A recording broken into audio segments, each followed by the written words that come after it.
ఇంకా ప్రార్థన చేస్తుంది. భూమిని ఆకాశాన్ని సర్వలోకం రక్షించి ఇంతవరకు మీరు మాకు చెల్లించుకుంటున్నాం. ఈ సమయంలో ఈ వాక్యం తెలుసుకోవడానికి మాకు పంపించినందుకు మీకు వందనాలు నాయన. ఈ యొక్క తరగతికి ఎవరైతే ఇచ్చేసి ఉన్నారో వాటి భక్తులు ఆశ్రయించండి. చెప్పబోతున్న వాటిని కూడా ఆశ్రయించండి. వాళ్ళైతే మాకు ఏ పాట లేదని చెప్తున్నారో ఆ పాటను చక్కగా విని ఆ వాక్యం అనుసారంగా మేము జీవించడానికి మాకు జ్ఞానాన్ని ఇవ్వండి నాయన. ఇంకా ఎవరెవరైతే రాదలుచుకుంటున్నారో వాళ్ళు కూడా త్వరగా ఇంట్లో జాయిన్ అయ్యి వాక్యం తెలుసుకొని మేము ఆత్మీయంగా ఎదగడానికి కృషి చేస్తున్నాం. సువార్థికులు కూడా వాళ్ళు త్వరగా ఇందులో ఆబ్సెంట్ కాకుండా రావడానికి సహాయం చేయండి ఆయన. ఇంకా ఎక్కడెక్కడ ఆరాధన జరుగుతున్నాయో ఇదొక ఆరాధనని ఆచరించండి. ప్రతి ఒక్క విషయాల్లో మేము ఏది మంచి ఏది చేయాలో ఆలోచించుకుంటూ మేము ముందుకు తీర్చడానికి మీరు మాకు జ్ఞానాన్ని ఇస్తాను కోరుకుంటూ ఈ యొక్క ప్రార్థన మా ప్రభువైన యేసుక్రీస్తు మిమ్మల్ని ప్రార్థించి బతిమలాడి అడిగి కోరుతున్నాము. ఆమేన్. ఆమేన్. ఆమేన్. ఆమేన్.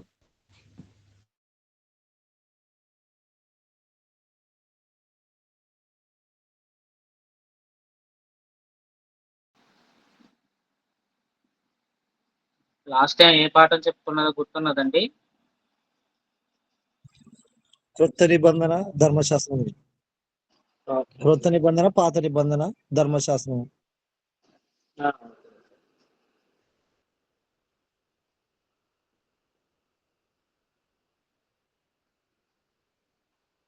అది ధర్మశాస్త్రం నుండి ఎలా విడుదల పొందాలి, కొత్త నిబంధన ధర్మశాస్త్రానికి ఉన్నటువంటి తేడాల గురించి గత వారంలో మనం నేర్చుకున్నాం.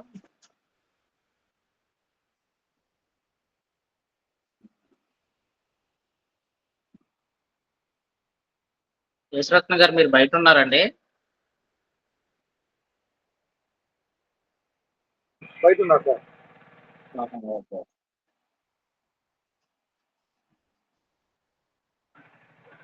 సార్ మ్యూట్ లో పెట్టాను. హలో, ఓకే అండి. ఓకే. మ్యూట్ లో పెడుతున్నానండి. మ్యూట్ లో పెడుతున్నాను. పెట్టండి. సరే.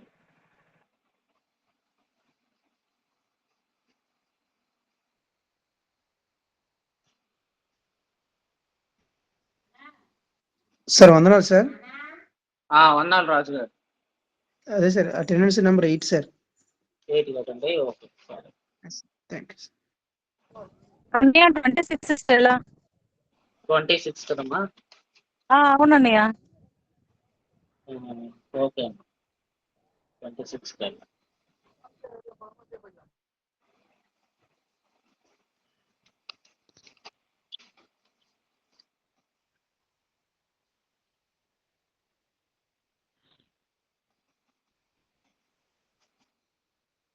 ఎవరైనా ఒక సాంగ్ పాడతారా?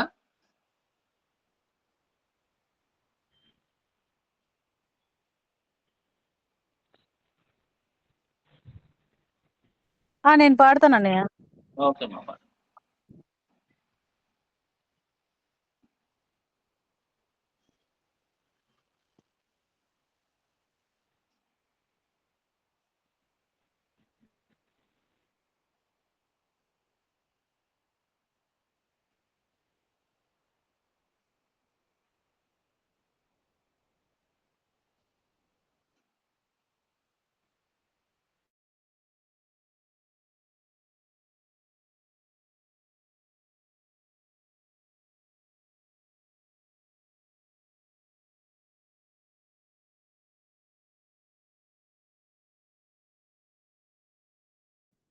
ఒక్క సెకండ్ అన్నయ్య, సాంగ్ చూసుకుంటున్నాను.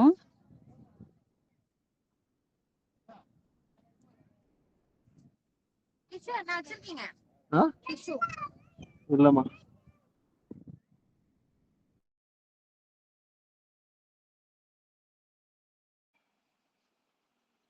ఈరోజు నేర్చుకోబోయే పాఠాలని ఆల్రెడీ ఛానల్లో ఉంటాయి. మీరు మన వాట్సాప్ ఛానల్ ఓపెన్ చేస్తే ఈరోజు నేర్చుకోబోయే పాఠం మీరు ఫాలో అవచ్చు.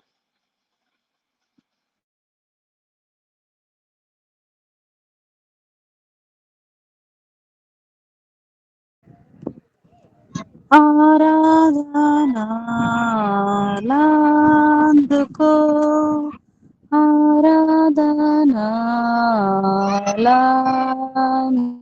అందుకో పాప క్షమాపణ జీవమునిచ్చిన కరుణామయా అందుకో ఆరాధనా లాందుకో అబ్రహాము ఇస్సాకు యాకోబుల దేవా మోషేతో అన్నావు ఉన్నానని అబ్రహాము ఇస్సాకు యాకోబుల దేవా మోషేతో అన్నావు ఉన్నానని అల్ఫయు నీవే ఓమేగయును అల్ఫయు నీవే ఓమేగయును అత్యంత రహితుడవు నీవేనని అత్యంత రహితుడవు నీవేనని ఘనత మహిమా నీకేయని హల్లెలూయా గానము చేసేదను పాప క్షమాపణ జీవమునిచ్చిన కరుణామయా అందుకో ఆరాధనా లాందుకో పాపంబున జీవించి నశించి తిని లోకంబునాదంచు ఆశించి తిని పాపంబున జీవించి నశించి తిని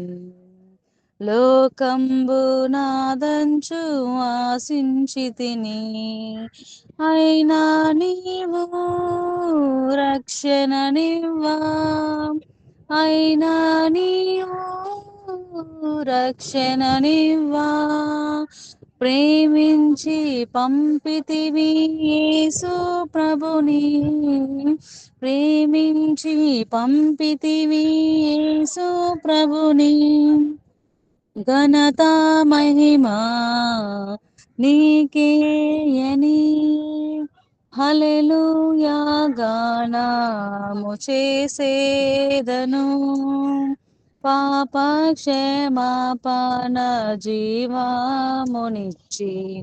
కరుణామయా అందుకో ఆరాధనా లాందుకో తెలిసి కొంటిని నా యేసు నిన్ను సర్వశక్తి గల ప్రభువనియు తెలిసి కొంటిని నా యేసు నిన్ను సర్వశక్తి గల ప్రభువనియు రానున్నావు మరలా నాకై రానున్నావు మరలా నాకై ఆనంద దేశములో నన్నుంచుటకై ఆనంద దేశములో నన్నుంచుటకై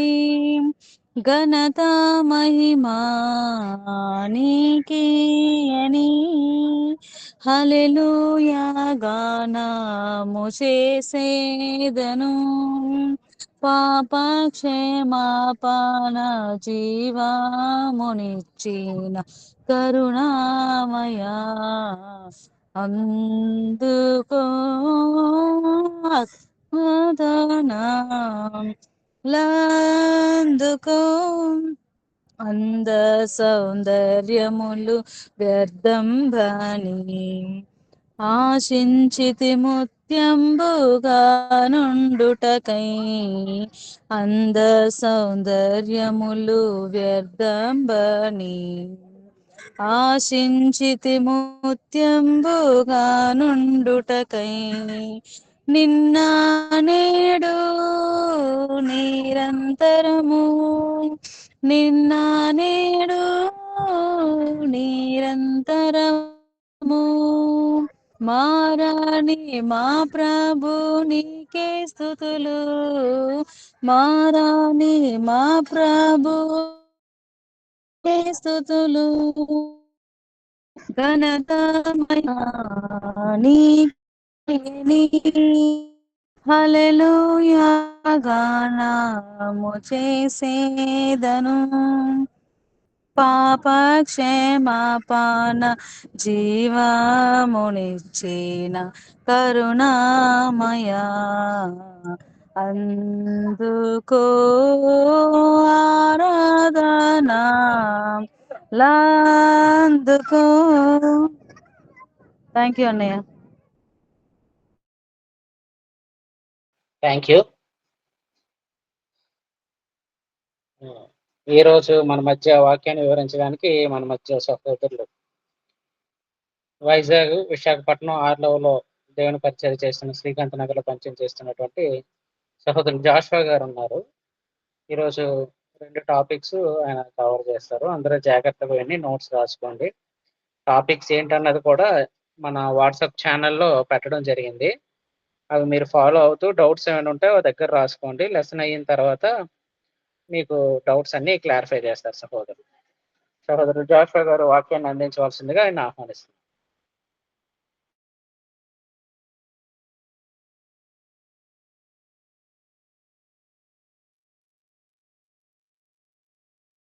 ఈ యొక్క 2 సంవత్సరాల బైబిల్ తరగతి చేస్తున్నటువంటి విద్యార్థులందరికీ కూడా ఆర్లావలో కూడుకుంటున్నటువంటి క్రీస్తు సంఘం తరపున వందనాలు తెలియజేస్తూ ఉన్నాను.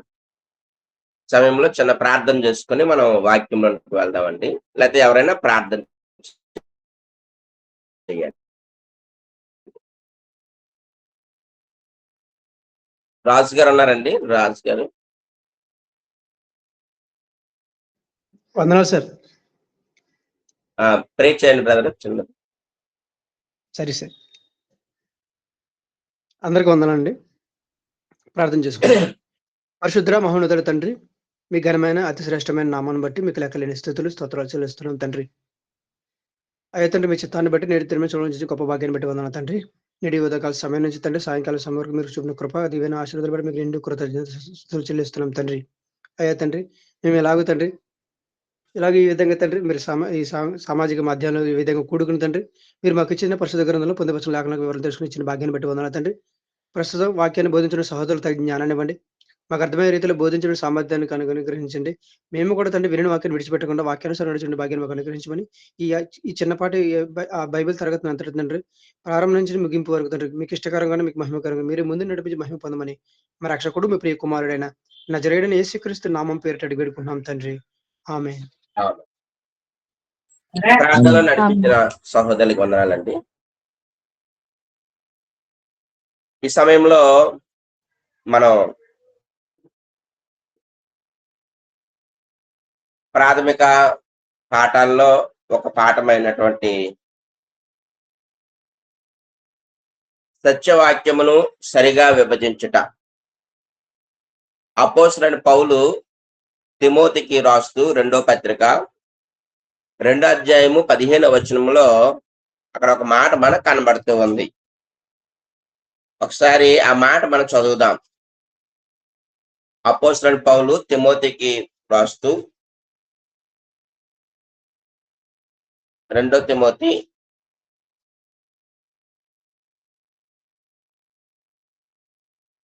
2వ అధ్యాయము 15వ వచనంలో దేవుని ఎదుట యోగ్యునిగాను సిగ్గుపడనక్కరలేని పనివానిగాను సత్యవాక్యమును సరిగా ఉపదేశించువానిగాను నిన్ను నీవే దేవునికి కనపరుచుకొనుటకు జాగ్రత్త పడుము అనే మాట మనకి ఇక్కడ స్పష్టంగా కనబడుతూ ఉంది. అంటే వాస్తవానికి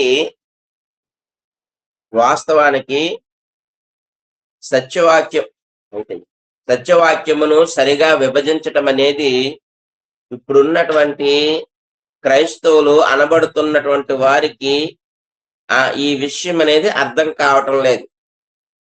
అందుకే లోకంలో చాలా సంఘాలు అనేవి ఏర్పడ్డాయి. లోకములో సంఘాల్లో చాలా చాలా రకాలైనటువంటి పద్ధతులు ప్రవేశపెట్టాయి. చెయ్యకూడనటువంటి చేస్తూ ఉన్నారు. చెయ్యండర్రా అని చెప్పినటువంటి వాటినేమో మానిస్తూ ఉన్నారు. దీనంతటికీ గల కారణము ఏమై ఉండొచ్చు అని అంటే కేవలము దేవుని యొక్క సత్యవాక్యాన్ని సరిగా ఉపదేశించటం లేదు, లేకపోతే సత్యవాక్యాన్ని సరిగా విభజించటం లేదనే విషయాన్ని ఈరోజు మనం ఆలోచన చేయవలసినటువంటి అవసరం అనేది ఎంతైనా ఉంది. బైబిల్లో 66 పుస్తకాలు ఉన్నాయి. ఈ 66 పుస్తకాలు క్రొత్త నిబంధన, పాత నిబంధన అన్నటువంటి 2 భాగాలుగా మనకి బైబిల్లో కనబడుతుంది. వాస్తవానికి క్రొత్త నిబంధన, పాత నిబంధన పుస్తకాలు ఉన్నప్పటికీ కూడా కాలాన్ని బట్టి మనం చూస్తే మూడు కాలాలుగా ఈ 66 పుస్తకాలు కూడా విభజించారు. లేకపోతే దాన్ని యుగాలు కూడా అని అంటారు. 3 యుగాలుగా ఈ 66 పుస్తకాలని విభజించినట్లుగా మనం చూస్తూ ఉన్నాం. అదేమిటి అని మనం ఆలోచన చేస్తే ఒకసారి మనం గమనించగలిగినట్లయితే 1 పితరుల యుగము, 2 ధర్మశాస్త్ర యుగము, 3 క్రైస్తవ యుగము. ఈ 66 పుస్తకాల్లో మనము చూస్తున్నటువంటి 3 కాలాలు ఉన్నాయి, లేకపోతే 3 యుగాలు ఉన్నాయి. 1 పితరుల యుగం అనేది ఉంది, 2 ధర్మశాస్త్ర యుగం అనేది ఉంది, 3 క్రైస్తవ యుగము అనే ఆ 3 యుగాల గురించి ఈ 66 పుస్తకాల్లో మనకు కనబడుతూ ఉంది. ఆ 3 యుగాల్లో ముందుగా వ్యక్తుల గురించి మనం ఆలోచన చేస్తే ఆదాము మొదలుకొని మోషే వరకు పితరుల యుగంలో ఉన్నటువంటి వ్యక్తులు. ఆదాము మొదలుకొని మోషే వరకు ఉన్నటువంటి వ్యక్తులు ఎవరయ్యానంటే ఆదాము, మోషే. ధర్మశాస్త్ర యుగంలో ఉన్నటువంటి వ్యక్తులు ఎవరయ్యా అని అంటే మోషే ధర్మశాస్త్రము తెచ్చినప్పటి నుండి, లేక మోషే నుండి యేసుక్రీస్తు వారు మరణము వరకు ఉన్నటువంటి ఆ మధ్య ఉన్న వ్యక్తులందరూ కూడా ధర్మశాస్త్రానికి సంబంధించినటువంటి లెక్కల్లోకి వారు వస్తారు. క్రైస్తవ యుగంలో యేసుక్రీస్తు ప్రభు వారు ఎప్పుడైతే ఆరోహణమయ్యారో, ఆరోహణమైనప్పటి నుండి మరలా యేసు ప్రభు వారు ఎప్పుడైతే వస్తారో ఆ 2వ రాకడ వరకు మధ్యలో ఉన్నటువంటి వ్యక్తులు ఎవరనంటే అంటే క్రైస్తవ యుగంలో ఉన్నటువంటి వ్యక్తులు. ఇక్కడ 3 రకాలైనటువంటి కాలాలు లేదా యుగాలు అనేవి ఉన్నాయి. 1 పితరుల యుగంలో ఆదాము నుండి మోషే వరకు, ధర్మశాస్త్రములో మోషే నుండి యేసుక్రీస్తు మరణము వరకు, 3 యేసుక్రీస్తు మరణం తర్వాత నుండి యేసు ప్రభు వారు మరలా తిరిగి రానై ఉన్నటువంటి 2వ రాకడ వరకు ఉన్నటువంటి ఆ పరిస్థితులను బట్టి వ్యక్తులుగా నిర్ణయించడం అనేది జరిగింది. అదే పుస్తకాలను మనం ఆలోచన చేస్తే ఆది కాండము 1వ అధ్యాయం నుండి నిర్గమాకాండము 19వ అధ్యాయం వరకు పితరులకు సంబంధించినటువంటి పుస్తకం అది. అంటే ఆ కాలాన్ని విభజన చేస్తే ఈ 66 పుస్తకాల్లో ఆది కాండము నుండి నిర్గమాకాండము 19వ అధ్యాయం వరకేమో పితరుల యుగంలో ఉన్నటువంటి పుస్తకాలు. అదే ధర్మశాస్త్రానికి సంబంధించినటువంటి పుస్తకాన్ని మనం ఆలోచన చేస్తే నిర్గమాకాండము 20వ అధ్యాయం నుండి అపోస్తల కార్యములు 1వ అధ్యాయం వరకు అది పితరుల కాలంలో ఉన్నటువంటి పుస్తకాలుగా మనకు తెలుస్తుంది. అదే విధంగా క్రైస్తవ యుగంలో ఉన్నటువంటి పుస్తకాలు మనం ఆలోచన చేస్తే అపోస్తల కార్యములు 2వ అధ్యాయం నుండి ప్రకటన గ్రంథము 22వ అధ్యాయం వరకు. అంటే అపోస్తల కార్యములో ఎప్పుడైతే సంఘము ప్రారంభమైందో ఆ ప్రారంభమైనప్పటి నుండి ప్రకటన గ్రంథం 22వ అధ్యాయము, ఈ 22 అధ్యాయాలు ఈ మధ్య కాలంలో ఉన్న పుస్తకాల్ని క్రైస్తవ యుగానికి సంబంధించినటువంటి పుస్తకాలుగా మనకి ఇక్కడ కనబడుతూ ఉన్నాయి. అయితే పితరుల యుగం అనేది ఇంచుమించుగా 2500 సంవత్సరాల క్రితం. తర్వాత ఏమో మోషే ధర్మశాస్త్ర యుగము లేకపోతే ధర్మశాస్త్ర యుగము 1500 సంవత్సరాలుగా మనకి కనబడుతూ ఉంది. ఇప్పుడు క్రైస్తవ యుగము ఎంతవరకు అనేది మనకి, ఎందుకంటే యేసుప్రభువు వారు ఎప్పుడు వస్తారో ఆ వచ్చినప్పటి నుండి అంతవరకు క్రైస్తవ యుగంగా మనము ఒక గుర్తుగా మనం చూస్తూ ఉన్నాం. ఒకటి, వ్యక్తుల గురించి ఆలోచన చేస్తాం. పితృల యుగంలో ఉన్నటువంటి వ్యక్తులు ఎవరు, ధర్మశాస్త్ర యుగంలో ఉన్న వ్యక్తులు ఎవరు, క్రైస్తవ యుగంలో వ్యక్తులు ఎవరో ఆలోచన చేసాం. 2, పితృల యుగంలో ఏ పుస్తకాలు ఉన్నాయి, ధర్మశాస్త్ర యుగంలో ఏ పుస్తకాలు ఉన్నాయి, క్రైస్తవ యుగంలో ఏ పుస్తకాలు ఉన్నాయి అనేది ఆలోచన చేసాం. 3, కాలము 2500 సంవత్సరాలేమో పితృల యుగము, ధర్మశాస్త్ర యుగమేమో 1500 సంవత్సరాలు. ఇప్పుడు క్రైస్తవ యుగం అనేది ఎప్పటి వరకు అనేది మనకి ఇంకా తెలియదు. ఇది ఆ 3 కాలాల్లో ఉన్నటువంటి ప్రాథమికమైనటువంటి సమాచారం. ఇప్పుడు చెప్పిన దానిలో ఏంటంటే ప్రాథమికమైనటువంటి సమాచారాన్ని మీకు అందించాను. అందులో కొన్ని సంగతుల్ని మనం ఆలోచన చేద్దాం. ఈ 3 కాలాల్లో ఒకటి ఆరాధనా దినము.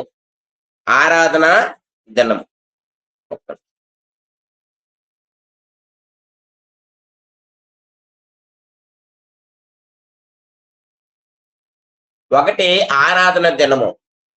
ఈ ఆరాధన దినములో ఒక టేబుల్ లాగా వేసుకోవాలి. ఇది పితరుల యుగము, ధర్మశాస్త్ర యుగము, క్రైస్తవ యుగము. ఇప్పుడు ఈ టేబుల్లో మొట్టమొదటి పాయింట్ ఏంటంటే అంశం ఏంటంటే ఒకటి ఆరాధనా దినము. పితృల యుగములో ఆరాధన దినం అనేది ఎప్పుడు అనే విషయాన్ని మనం ఆలోచన చేస్తే, ఇప్పుడు ఆదాము కుమారుడైనటువంటి ఏం పేరండి, ఆదాముకి 2 కుమారులు ఉన్నారు, కయ్యూను, హేబేల్. ఈ కయ్యూను, హేబేల్ను బలర్పించినప్పుడు ఫలానా రోజని మనకి బైబిల్లో రికార్డ్ అయినట్టు ఏమైనా ఉందా అంటే లేదు. తరువాత నోవాహు కాలంలో నోవాహు కూడా బలర్పించాడు. ఆ నోవాహు బలర్పించినప్పుడు ఫలానా రోజు అనే సంగతి ఏమైనా ఉందా అంటే లేదు.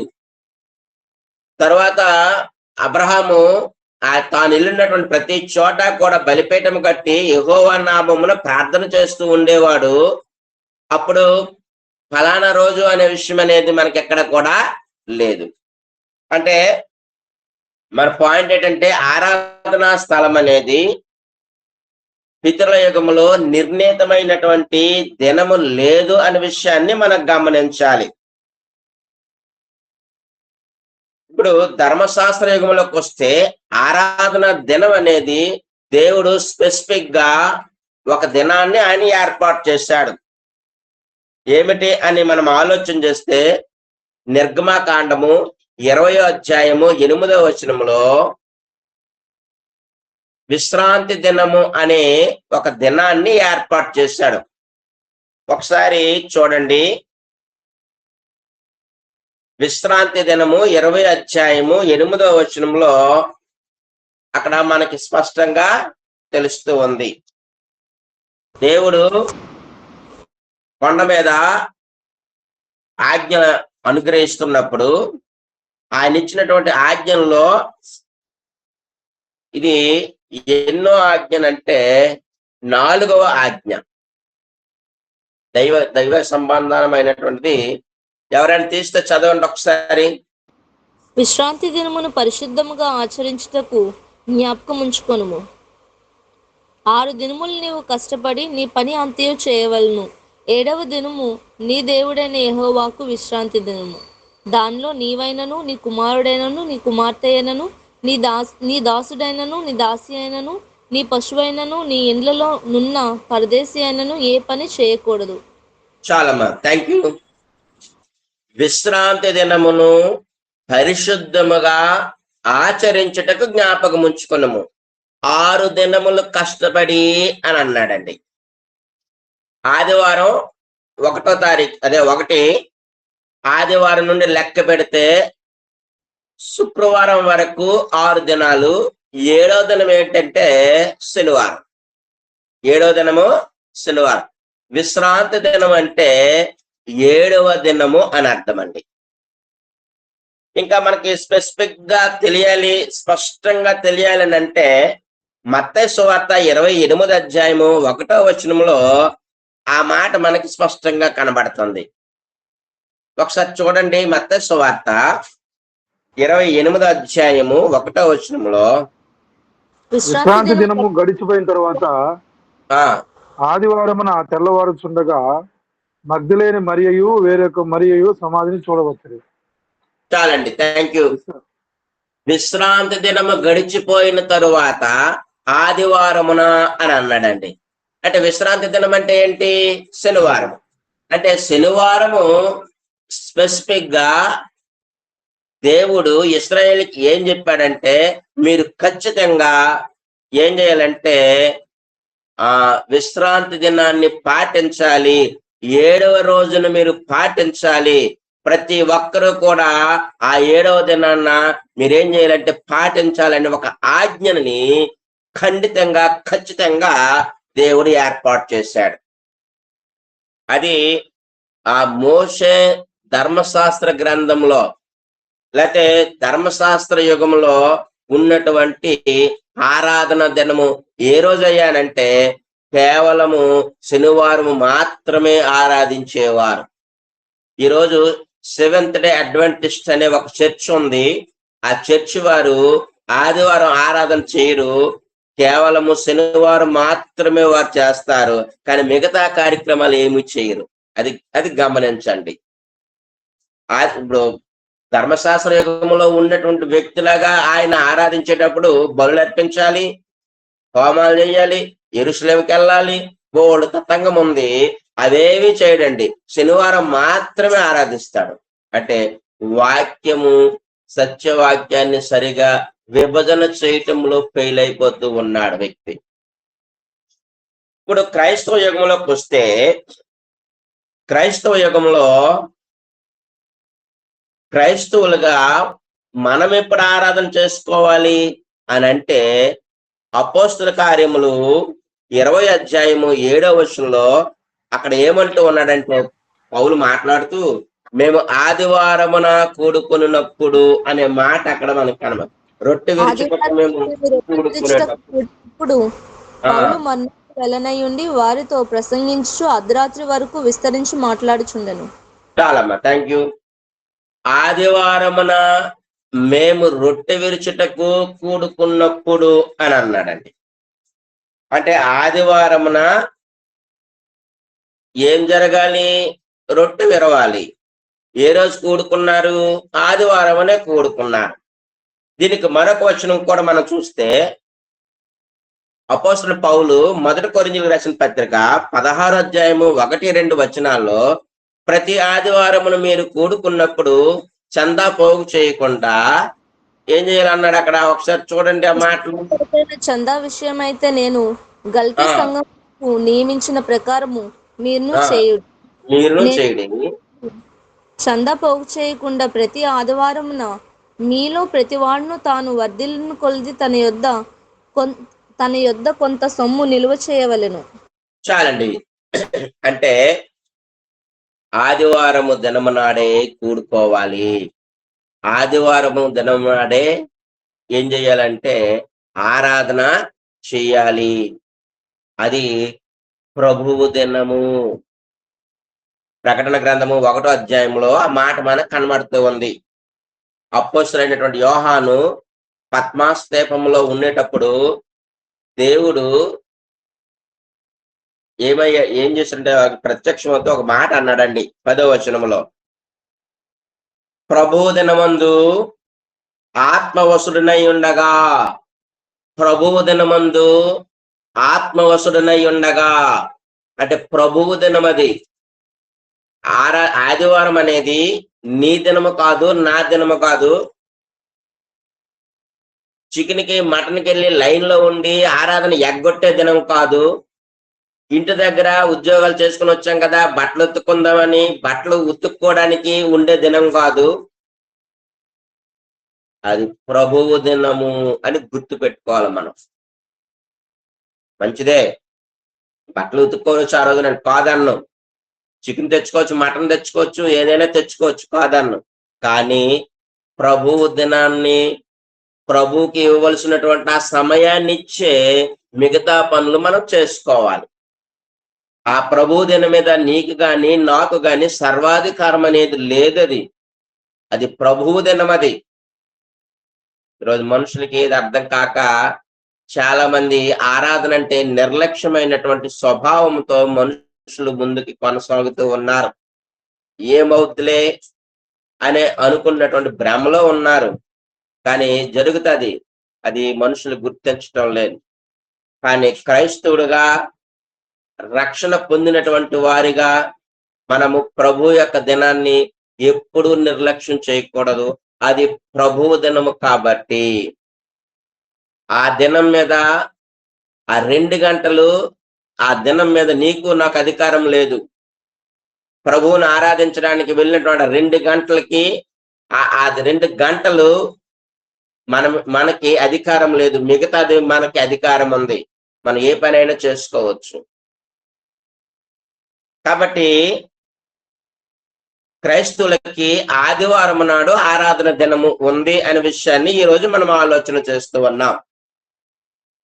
ధర్మశాస్త్ర యుగంలోను, పితృల యుగంలోను, క్రైస్తవ యుగంలోను ఆరాధన దినాన్ని గురించి మాట్లాడినప్పుడు పితృల యుగంలో ఆరాధన దినం అనేది స్పెసిఫిక్ గా లేదు. ధర్మశాస్త్ర యుగంలో శనివారం ఉంది. అదే క్రైస్తవ యుగంలో అయితే ఆదివారం అనే విషయాన్ని మనం ఆలోచన చేసాం. ఇందులో రెండో పాయింట్ ఏంటంటే ఆరాధనా స్థలం. ఇప్పుడు ఈ ఆరాధనా స్థలం అనేది కూడా స్పెసిఫిక్ గా, ఇదిగో ఎక్కడే నన్ను మీరు ఆరాధించాలి, ఈ స్థలంలోనే నన్ను మీరు మహింపరచాలి అని దేవుడు ఎక్కడా కూడా చెప్పలేదు. ఒక స్థలాన్ని నిర్ణయించలేదు దేవుడు. ఇప్పుడు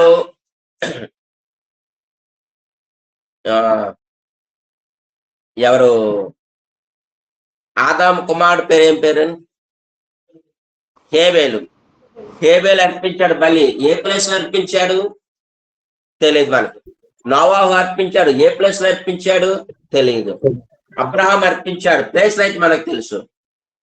ఇదిగో సింధూరు వృక్షం అన్నాడు, బేతేల్ అన్నాడు, ఇలాగ ఉన్నాయి. కానీ ఒక చోట బలి అర్పించాడు, ఇంకోసారి ఏమో ఇంకొక చోట బలి అర్పించాడు. అంటే స్థలాలకు అక్కడ ప్రాధాన్యత ఇవ్వలేదు. అంటే పితృల యుగంలో ఈ స్థలములోనే మీరు ఆరాధన చెయ్యాలి అని స్పెసిఫిక్ గా ఎక్కడ కూడా మనకు బైబిల్లో చెప్పలేదు. ఇప్పుడు రెండోది ఏంటంటే ధర్మశాస్త్ర యుగంలో మాత్రం స్పెసిఫిక్ గా చెప్పాడండి. ఏమిటి స్పెసిఫిక్ గా చెప్పాడంటే, మీరు ప్రత్యక్షపు గుడారము దగ్గరికి వచ్చి మాత్రమే ఏం చేయాలి? ఆరాధన చెయ్యాలి అని అన్నాడు. ఒకసారి చూడండి, లేవి కాండము 17వ అధ్యాయము, లేవి కాండము 17వ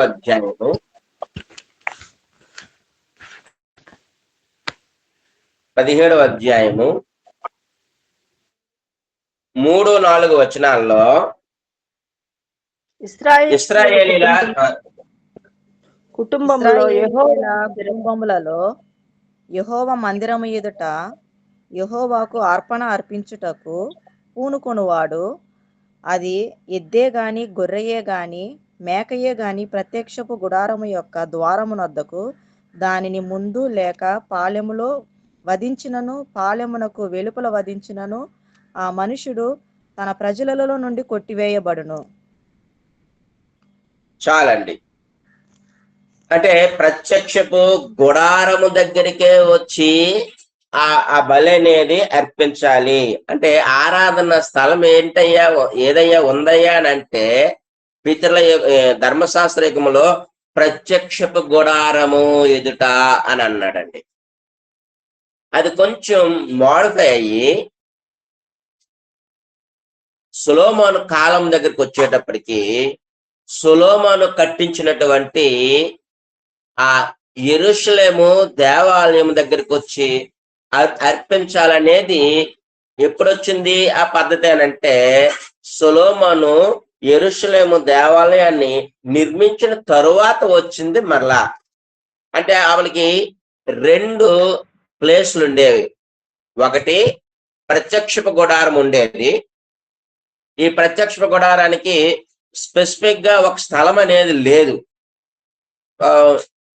ఇప్పుడు ముందు గిల్గాలో ఉండేది, తర్వాత షీలోహోలోకి వెళ్ళింది, తర్వాత యెరూషలేంలోకి వెళ్ళింది. ఇలాగా ఇప్పుడు దావీదు మందసాన్ని యెరూషలేం తీసుకొచ్చినప్పుడు నువ్వు నాకు దేవాలయం కట్టొద్దు, నీ కుమారుడు కడతాడు అని దేవుడు దావీదుతో మాట్లాడినప్పుడు సొలొమోను కట్టినప్పుడు ఆ సొలొమోను కట్టినటువంటి ఆ మందిరం దగ్గరికి మీరు అర్పణలు బలులు తీసుకురావాలి అని స్పెసిఫిక్ గా చెప్పినట్లుగా మనకి ఇక్కడ స్పష్టంగా కనబడుతూ ఉంది. అది 1 రాజుల గ్రంథం 6వ అధ్యాయంలో మనకి ఈ విషయాలు కనబడుతూ ఉంటాయి ప్రియులారా. అయితే ఇక్కడ పితరుల యుగములేమో నిర్ణీతమైనటువంటి స్థలం లేదు, ధర్మశాస్త్ర యుగములు అయితే ఉంది. 1 ప్రత్యక్షపు గుడారము, 2 యెరూషలేము దేవాలయం. అంటే అది అప్పుడు ప్రత్యక్ష గుడారం మీద ఉండదు, ఎందుకంటే ఆ మందసం ఉండవలసినటువంటి స్థలము యెరూషలేములో సొలొమోను కట్టించినటువంటి ఆ మందిరములో ఉంది కాబట్టి అప్పుడు ఆ మందిరంలోకి వచ్చేసింది. కాబట్టి అప్పుడు యెరూషలేంకి వీళ్ళు ఖచ్చితంగా వచ్చి ఆరాధన చేయవలసినటువంటి సిస్టమ్ అనేది దేవుడే ఏర్పాటు చేసినట్లుగా మనకి కనబడుతూ ఉంది. అయితే 3వ పాయింట్ ఏంటంటే, ఇందులో 3వది ఏంటంటే క్రైస్తవ యుగంలో ఉన్నటువంటి కాలంలో మనకి కూడా ఒక నిర్ణీతమైనటువంటి స్థలం అనేది లేదు. మనం ఆరాధన చేసుకోవడానికి ఒక నిర్ణీతమైనటువంటి స్థలం అనేది దేవుడు ఏర్పాటు చేయలేదు. 2 ముగ్గురు నా నామమును ఎక్కడైతే కూడుకుందరో వారి మధ్య నేను ఉందును అని ప్రభువారు మనకు సెలవిచ్చారు. కాబట్టి ప్రియమైన వారలారా, ఇక్కడ మనం గమనిస్తున్నటువంటి పాయింట్ ఏంటంటే, మనం ఎక్కడ కూర్చొని ఆరాధిస్తే అదే సంఘము, అదే ఆరాధన స్థలము అనే విషయాన్ని మనం ఇక్కడ స్పష్టంగా తెలుసుకోవాల్సినటువంటి అవసరం అనేది ఉంది. పూర్వకాలంలో ఇండ్లల్లో కూడుకునేవారు. అప్పుడు ఈ ధర్మశాస్త్ర కాలంలో సమాజ మందిరాలు అనే వారికి ఉండేవి. వారు అక్కడికి వెళ్ళి కూడుకునేవారు.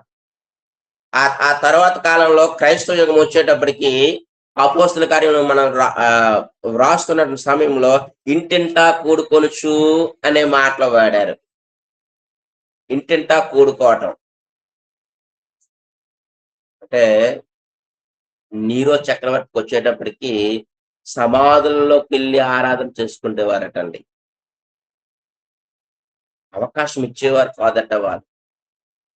అంత దారుణంగా ఉండేది. వాళ్ళు ఎక్కడ కూర్చుంటే అక్కడే ఆరాధన, అంతే. ఎక్కడ కూర్చుంటే అక్కడే ఆరాధన. ఇక్కడ మన పాయింట్ ఏంటంటే, ఒక నిర్ణీతమైనటువంటి స్థలం అనేది లేదు అనే విషయాన్ని ఇక్కడ మనం గమనించవలసినటువంటి వారుగా ఉన్నాం. మనం ఎక్కడ కూర్చుంటేనే అక్కడే ఆరాధన. ఇది ఆరాధనా స్థలంను కూర్చున్నటువంటి సంగతులు. మూడో పాయింట్ ఏంటంటే బలులు. మూడో పాయింట్ ఏంటంటే బలులు. పితృల యుగంలో బలులు అనేవి ఉన్నాయి. ఆది కాండము 4 అధ్యాయంలో 1-4 వచనాల్లో బలులు మనకు తెలుస్తూ ఉన్నాయి. లేకపోతే తర్వాత నోవాహు అర్పించాడు, తర్వాత అబ్రహాం అర్పించాడు. కాబట్టి జంతు బలులు అనేవి ఉన్నాయి. ధర్మశాస్త్ర యుగంలో కూడా జంతు బలులు అనేవి ఉన్నాయి. జంతు బలులు అనేవి ధర్మశాస్త్ర యుగంలో కూడా ఉన్నాయి. లేవి కాండము 1-7 అధ్యాయాల్లో ఆ విషయాలు మనకి స్పష్టంగా కనబడతాయి. దహన బలి, పాప పరిహారార్థ బలి, అపరాధ పరిహారార్థ బలి, నైవేద్యము, ఇలాంటివన్నీ కూడా ఆ బలులకు సంబంధించినటువంటి మనకు కనబడుతూ ఉన్నాయి. క్రైస్తవ యుగం వచ్చేటప్పటికి క్రీస్తు మాత్రమే ఒకేసారి బలిగా అర్పించబడ్డాడు. ఇక జంతువులతో లేదా జంతువులను బలులుగా అర్పించే అవసరం అనేది లేకుండా యేసుక్రీస్తు ప్రభువారు ఒకేసారి ఏం చేయబడ్డాడంటే ఆయన అర్పించబడ్డాడు. అంటే క్రీస్తే బలిగా అర్పించబడినటువంటి సందర్భము హెబ్రీ పత్రికలో మనకి స్పష్టంగా కనబడుతూ ఉంది. హెబ్రీ పత్రిక 9 అధ్యాయము 11-14 వచనాలు మనం ఆలోచన చేసిన, అదే విధంగా పేతురు రాసినటువంటి మొదటి పత్రిక 1 అధ్యాయము 19వ వచనంలో ఈ విషయాలు మనకి స్పష్టంగా అక్కడ కనబడుతూ ఉన్నాయి. అంటే జంతు బలులు అవసరం లేకుండా ఒకేసారి, ఒకసారి హెబ్రీ పత్రిక చదువుదామండి. హెబ్రీ పత్రిక 9వ అధ్యాయము, హెబ్రీ పత్రిక 9వ అధ్యాయము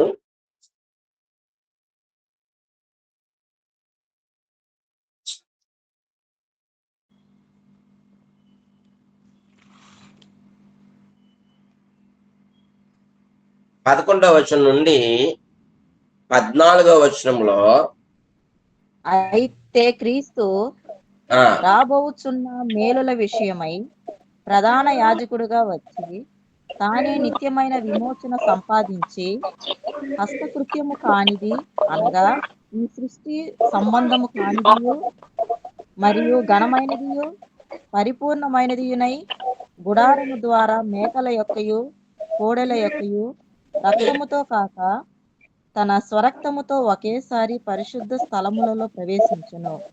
చాలండి, ఏలయనగా చాలమ్మా, థ్యాంక్ యూ.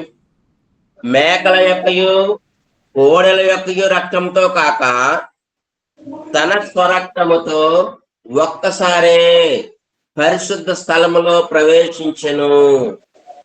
అంటే యేసు ప్రభు వారు ఒకేసారి ఏం చేయబడ్డాడంటే పరిశుద్ధ స్థలంలోనికి ప్రవేశించి తానే మనందరి కొరకు బలి అయ్యాడు. కాబట్టి ఈ రోజు మనం మేకలు గాని, గొర్రెలు గాని, గుడ్లు గాని దేనిని బలిగా మనము అర్పించడం లేదు. మన కొరకు యేసు ప్రభు వారు వచ్చి ఆయన ఏం చేయబడ్డాడంటే బలిగా అర్పించబడ్డాడు. పాత నిబంధన గ్రంథంలో బలులు ఉన్నాయి, అంటే పితృయుగములో బలులు ఉన్నాయి, ధర్మశాస్త్ర యుగంలో బలులు ఉన్నాయి. క్రొత్త నిబంధనకు వచ్చేటడికి ఏ బలులు కూడా లేవు. ఒకేసారి ఒక్కడే అయినటువంటి మన ప్రభు అయినటువంటి యేసుక్రీస్తు వారు బలిగా అర్పించబడ్డారనే విషయాన్ని మనం గుర్తు చేసుకుంటూ ఉన్నాం. 4వ పాయింట్ ఏంటంటే ఇందులో పండగలు. ఈ పండగలు అనేవి ఆదాము నుండి మోషే వరకు ఏ పండగలు చేసినట్లుగా మనకి రికార్డ్స్ ఏమి కూడా లేవు. అదే ఇశ్రాయేలీలకైతే ధర్మశాస్త్రంలో ఉన్నటువంటి వారికైతే పండగలు అనేవి స్పష్టంగా దేవుడు వారికి చేయమని చెప్పాడు. అంటే పండగలు అనేవి వారికి ఉన్నాయి. ఒకసారి ద్వితీయోపదేశ కాండము 16వ అధ్యాయము 16వ వచనంలో నాకు స్పష్టంగా ఈ 3 పండగలకి పురుషులందరూ కూడా కూడుకొని రండి అనే విషయాన్ని దేవుడు అక్కడ స్పష్టంగా తెలియజేశాడు. ఒకసారి ఆ వచనం తీసి చదవండి అమ్మా. ఏటికి 3 మారులో అనగా రొట్టెల పండుగలోను, వారముల పండుగల్లోను, అన్నశాలల పండుగలోను, నీ దేవుడైన యెహోవా ఏర్పరచుకుని స్థలమున నీ మగవారందరూ ఆయన సన్నిధిని కనపడవలెను. చాలండి. ఆయా పండగల్లో ఖచ్చితంగా ఏం చేయాలంటే దేవుని దగ్గరికి దేవుడు ఏర్పాటు చేసుకున్నటువంటి ఆ స్థలము దగ్గరికి వెళ్ళాలి అనే విషయాన్ని అక్కడ స్పష్టంగా తెలియజేస్తూ ఉన్నారు. అంటే ధర్మశాస్త్ర యుగంలో పండగలు అనేవి ఉన్నాయి అనే విషయాన్ని ఇక్కడ మనకు స్పష్టంగా తెలియజేస్తూ ఉన్నారు.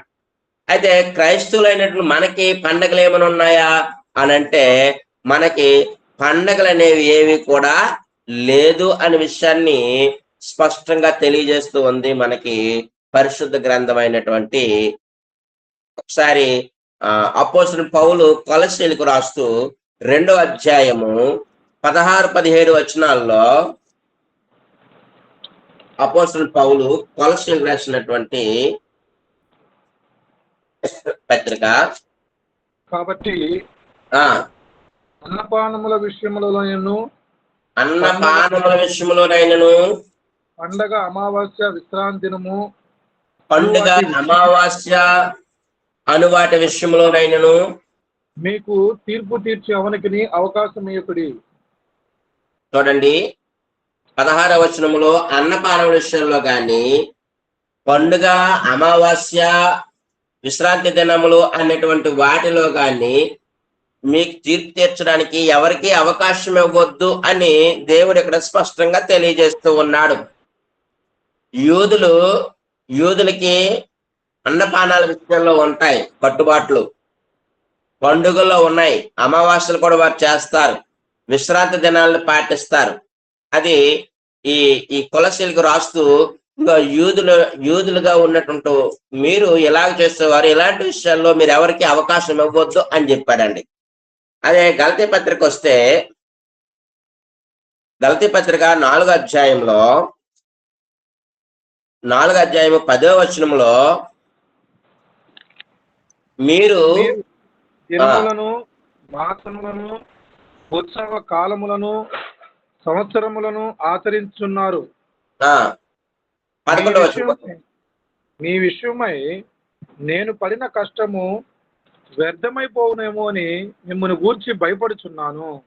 పౌలు గలతీయులకు రాస్తూ వారితో మాట్లాడుతూ మీరు దినాల్ని ఆచరిస్తూ మాసాలని ఆచరిస్తూ ఉత్సవ కాలములు అంటే పండుగలండి, సంవత్సరాలను మీరు ఆచరిస్తూ ఉంటే మీ విషయమై నేను పడినటువంటి కష్టము ఏమైపోతుందంటే వ్యర్థమైపోతుందని నేను భయపడుతున్నాను అనే విషయాన్ని అక్కడ తెలియజేస్తూ ఉన్నాడు. అంటే స్పష్టంగా ఈ దినాల్ని మాసాలని ఉత్సవ కాలాలని సంవత్సరాలని అన్యులు పాటిస్తారు. ఈ గలతీలో ఉన్నటువంటి వారు ఇలాగ చేస్తూ ఉన్నటువంటి కార్యక్రమాన్ని బట్టి పౌలు వారికి హెచ్చరిక చేస్తూ ఇదిగో నేను పడినటువంటి కష్టము వ్యర్థమైపోతుంది కాబట్టి జాగ్రత్త సుమండి, మీరు పాటించొద్దు అనే విషయాన్ని ఇక్కడ తెలియజేశాడండి. అయితే ఒకసారి కొరింథీ పత్రికలో ఒక మాట మనకు కనబడుతూ ఉంది. అపోస్తలుడు పౌలు కొరింథీయులకు రాసినటువంటి మొదటి పత్రిక 5వ అధ్యాయము 8వ వచనంలో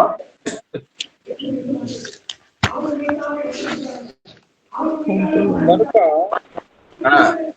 పాతదైన పులిపిండితోనైనను దుర్మార్గతయు దుష్టత్వమును పులిపిండితోనైనను కాకుండా నిష్కాపట్యమును సత్యమును పులియని రోటితో పండగ ఆచరింతుము.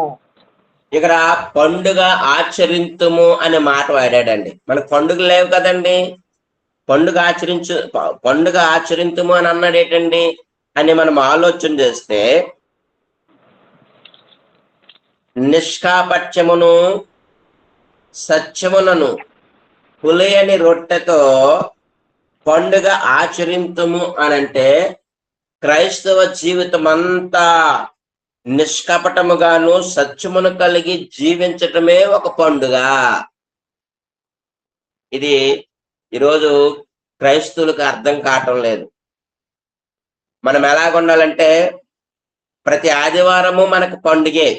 ఎందుకంటే ప్రభు అయినటువంటి యేసుక్రీస్తుని మనం జ్ఞాపకం చేసుకోవడం, తండ్రి అని దేవుణ్ణి మనము స్తుతిస్తూ మహింపరుస్తూ ఉండటం, సహోదరులందరినీ కలుసుకోవటం, ఇది చాలా గొప్ప దినం.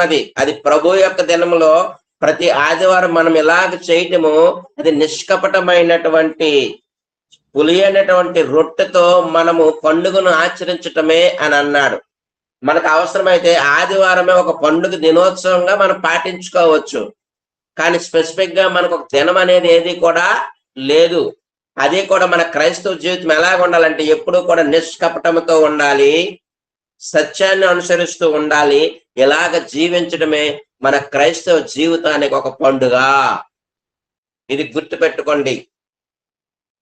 మనకి ఏదైనా పండుగ ఉందనంటే సత్యముతోనూ నిష్కపటముతోనూ మనము జీవించడమే అది మన జీవితానికి ఇచ్చినటువంటి ఒక ఉత్సవము, మన జీవితానికి ఇచ్చినటువంటి ఒక ఉత్సవ కాలం లాంటిది.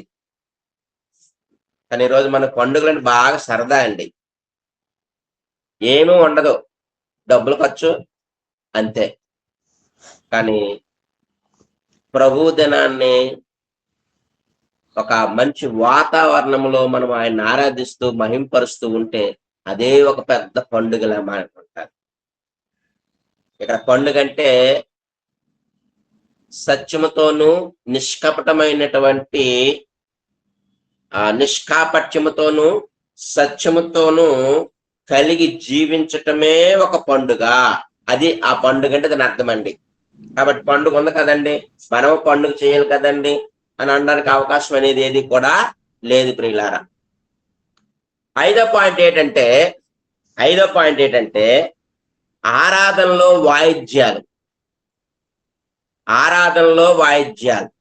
ఈరోజు చాలా సంఘాల్లో ఆరాధనలో వాయిద్యాలు వాయించుకునే పరిస్థితులు మనం చూస్తూ ఉన్నాం.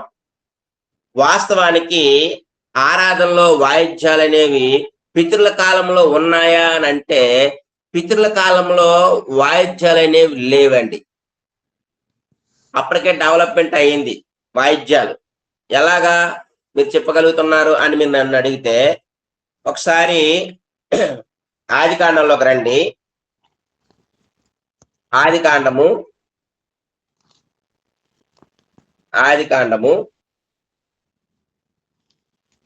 4వ అధ్యాయంలో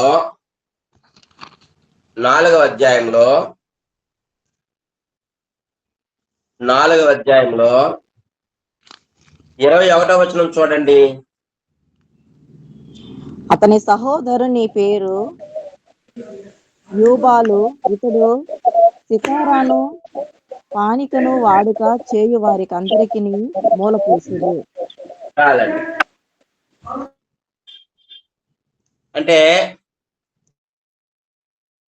ఆదాము కాలంలోనే ఆదాము తదనంతరము తన కుమారుడైనటువంటి ఎవరండి అతను?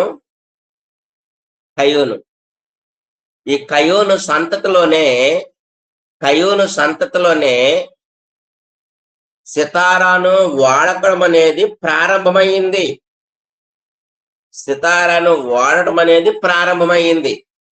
అంటే అప్పటికే ఉన్నాయి, కానీ వీళ్ళు వాడినట్లుగా రికార్డ్స్ లేవు.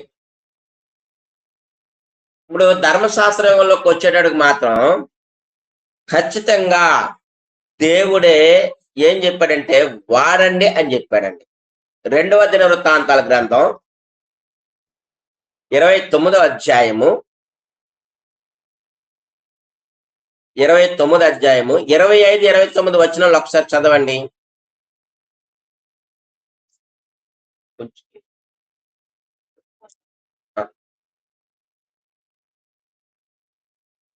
చదవండి మీరు ఇప్పుడు ఈలోపు. 2వ దినవృత్తాంతములు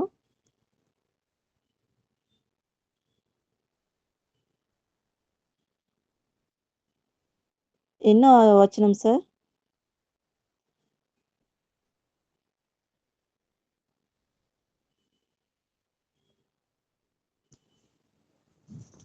సార్ వచనం చెప్పండి. 2వ దినవృత్తాంతములు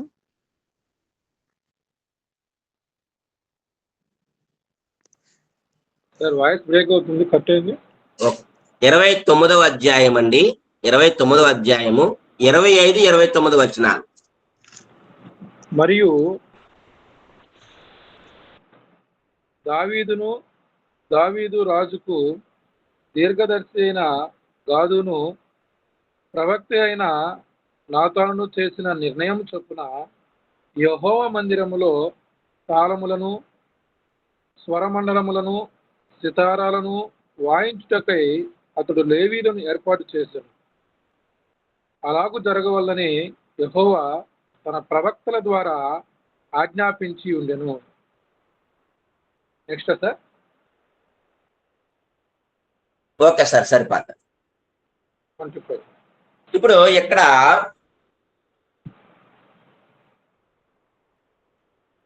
దేవుని మందిరములో తాళాలు ఉండాలి, స్వరమండలం ఉండాలి, సితారాలు ఉండాలి అనే దాన్ని దేవుడే ఏర్పాటు చేశాడు. దాన్ని మనకు కాదనడానికి లేదు. ఇప్పుడు ఎందుకు అవి ఏర్పాటు చేశాడు అని మనం ఆలోచన చేస్తే, బలులు అర్పించేటప్పుడు జంతువుల్ని నరికేటప్పుడు అవి పెద్ద శబ్దాలు చేస్తాయి. దానికి జనులు భయపడిపోతారు. మీరు ఎప్పుడైనా అలాంటి సంఘటనలు చూసారో లేదో కానీ పల్లెటూరులంట అమ్మవారికి బలులు అర్పిస్తారు కదండి. మేకల్ని, దొనపోతుల్ని అర్పించినప్పుడు వాళ్ళు బలి అర్పించేటప్పుడు ఈ డప్పులలో వస్తారండి. డప్పులలో డప్పులు కొడుతూ ఉంటారు. అప్పుడు వాళ్ళేమో మేకను లేకపోతే ఆ దొనపోతును వధిస్తూ ఉంటారు. అంటే ఆ శబ్దానికి, అంటే ఆ జంతువు అరిసే ఆ శబ్దానికి మనుషులు ఎవరు భయపడకుండా ఉండటానికి, ఆ శబ్దం ఈ శబ్దాల్లో కలిసిపోవడానికి ఈ యొక్క ఈ వాయిద్యాలు అనేది దేవుడు ప్రవేశపెట్టాడు. అలాగా దేవుడు ప్రవేశపెట్టాడే కానీ ఇంకొక విధంగా కాదండి. అంటే బలులు అర్పించినప్పుడు అల్లా కూడా వాయిద్యాలు వాయించాలి. అది అక్కడ ఉన్నటువంటి పద్ధతి. అలాగా వారు ఏం చేసేవారంటే ఆరాధన చేసేవారు. ఆ కిందనే ఆ వచనాలన్నీ మనం చదువుకున్నాం. అయితే ఈ క్రైస్తవ యుగం వచ్చేటప్పటికి ఈ క్రైస్తవుల్లో కూడా ఈ సంగీతం లేకపోతే వాయిద్యాలు అనేవి వాయించొచ్చానంటే బైబిల్లో ఎక్కడా కూడా లేదండి. అయితే మనకి ఒక డౌట్ ఉంటుందండి. ఏంటో డౌట్ తెలుసు అండి. ఒక 2 వచనాలు ఉన్నాయి. ఏంటవి అనంటే ఎపిసిల్ రాసిన పత్రిక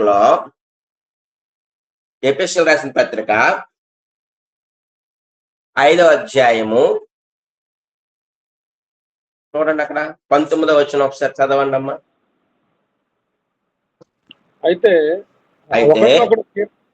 ఒకరినొకడు కీర్తనతోనూ సంగీతములతోనూ ఆత్మ సంబంధమైన పాటలతోనూ హెచ్చరించుచు మీ హృదయములలో ప్రభువుని గురించి పాడుచు కీర్తించుచు. చాలండి.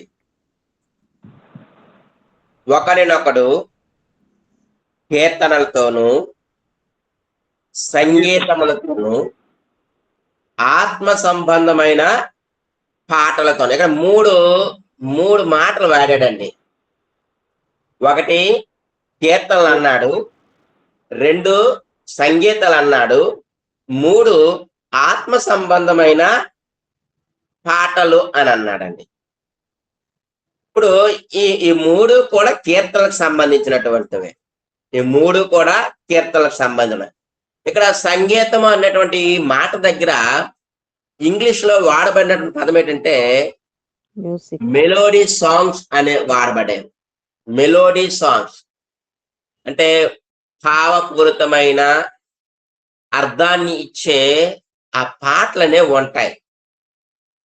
అంటే మీరు మనకు అందరికీ సినిమాల మీద కొంచెం అవగాహన ఉంటుంది. పూర్వకాలంలో ఘంటసాల పాడినవి ఆ సాంగ్స్ ఉంటాయి. మెలోడీ సాంగ్స్ అంటారండి. వాటిని భావపూరితమైన అంటే మన హృదయాన్ని తాకేవి, మన మనసుల్ని తాకినటువంటి పాటలు ఉంటాయి. దాన్నే మెలోడీ సాంగ్స్ అని అంటారు. మెలోడీ సాంగ్స్ అంటారు. ఇప్పుడు ఒకనికొకడు సంగీతములతోనూ కీర్తనలతోనూ ఆత్మ సంబంధమైనటువంటి పాటలతోనూ హెచ్చరించాలి అని అన్నాడండి. ఇప్పుడు సంగీతాలు ఉన్నాయనుకోండి, ఇప్పుడు సంగీతాలు ఉంటే ఆ సంగీతాలు మనల్ని హెచ్చరిస్తాయా? ఇప్పుడు ఉదాహరణకి ఇదిగోండి అని నేను కొట్టానండి, మీకు ఏమైనా హెచ్చరిక వచ్చిందండి బ్రదరు అమ్మా సిస్టర్స్ కానీ? మీకు ఏమైనా హెచ్చరిక వచ్చిందా? అది సంగీతమే. డప్పు కొట్టడం లాంటి సంగీతం అది. ఇప్పుడు దాన్ని కొట్టినంత మాత్రాన మనకి హెచ్చరిక రాదు, బోధ రాదు. కానీ ఈ సంగీతం ద్వారా హెచ్చరిక రావాలి, బోధ రావాలి. అదే కొలసీ పత్రిక 3వ అధ్యాయము 16వ వచనంలో అక్కడ ఇలాంటి సంఘటన మనకు అక్కడ కనబడుతూ ఉంది. సంగీతములతోనూ కీర్తనలతోనూ ఆత్మ సంబంధమైనటువంటి పద్యములతోనూ ఒకరినొకడు బోధించుచు బుద్ధి చెప్పుచు కృపాసహితముగా మీ హృదయములో దేవుని గురించి గానము చేయుచు సమస్త విధమైన జ్ఞానముతో క్రీస్తు వాక్యమును మీలో సమృద్ధిగా నివసింపనీయుడి అని అన్నాడండి. బోధించాలి. సంగీతము మనకు బోధన కలుగు చేయాలి, కానీ సంగీతము మనకు బోధ కలుగు చేయదు. సంగీతము మనకి బుద్ధి చెప్పాలి, సంగీతము మనకు బుద్ధి చెప్పదండి. సంగీతము మన హృదయాల్లో దేవుని కూర్చున్నటువంటి గానం తీసుకురావాలి. అది గానం తీసుకురాదు కానీ ఉత్తేజాన్ని తీసుకొస్తుందండి. మ్యూజిక్ మనల్ని ఉత్తేజంలోకి నడిపిస్తుందే గాని దేవుని కూర్చున్నటువంటి గానాన్ని మాత్రం మన హృదయంలో నుండి తీసుకురాలేదు. అది సంగీతం అనే విషయాన్ని మనం ఇక్కడ గమనించాలి. ఒకవేళ ఎవరైనా సంగీతం నేర్చుకోవాలని వెళ్తే అప్పుడు ఆ మాస్టర్ గారు అడుగుతారు, గాత్ర సంగీతమా వాయిద్య సంగీతమా అని అడుగుతాడండి. అంటే సంగీతాలు అనేవి 2 రకాలు. ఒకటి గాత్ర సంగీతం ఉంటుంది, 2 వాయిద్యాలకు సంబంధించినటువంటి సంగీతం అనేది ఉంటుంది. అప్పుడు ఇక్కడ చెప్పినటువంటి సంగీతం ఈ దేనికి సంబంధించింది అంటే వాయిద్యానికి సంబంధించింది కాకుండా గాత్రానికి సంబంధించినటువంటి సంగీతం గురించి ఇక్కడ మాట్లాడాడు దేవుడు. ఈరోజు ఈ వచనాలను బట్టి ఆరాధనలో కూడా వాయిద్యాలు పెట్టినటువంటి పరిస్థితులు ఈరోజు మనకి కనబడుతుంది. అందుకే సత్యవాక్యాన్ని సరిగా విభజించటం లేదు అనే విషయాన్ని ముందుగానే మీకు చెప్పాను. నేను సత్యవాక్యాన్ని సరిగా విభజించటం లేదు. వాయిద్యాలతో ఈరోజు ఆరాధనలు జరుగుతున్నటువంటి పరిస్థితులు మనం చూస్తూ ఉన్నాం. కానీ సంగీతం ద్వారా బుద్ధి వస్తుందా, బోధ వస్తుందా, హెచ్చరిక దొరుకుతుందా అంటే ఇవేవి జరగవు. ఉత్తేజం వస్తుంది. ఆ సంగీతం ఉన్నంత వరకు ఉత్తేజంగా ఉంటాం, తర్వాత ఏమో డేలా పడిపోతాం. కాబట్టి ఇక్కడ మనం ఆలోచిస్తున్న పాయింట్ ఏంటంటే క్రొత్త నిబంధన గ్రంథంలో లేకపోతే క్రైస్తవ యుగంలో సంగీతం అనేది ఆరాధనలో వాడలేదు అనే విషయాన్ని మీకు స్పష్టంగా అర్థం కావాలనే ఉద్దేశంతో ఈ మాటలు మీకు తెలియజేశాను. హెబ్రీ పత్రిక 13 అధ్యాయాలు అంటాడు కదా, ఏమని అంటాడంటే ఒకసారి చూడండి. హెబ్రీ పత్రిక 13 అధ్యాయంలో 15వ వచనం అండి. 13:15.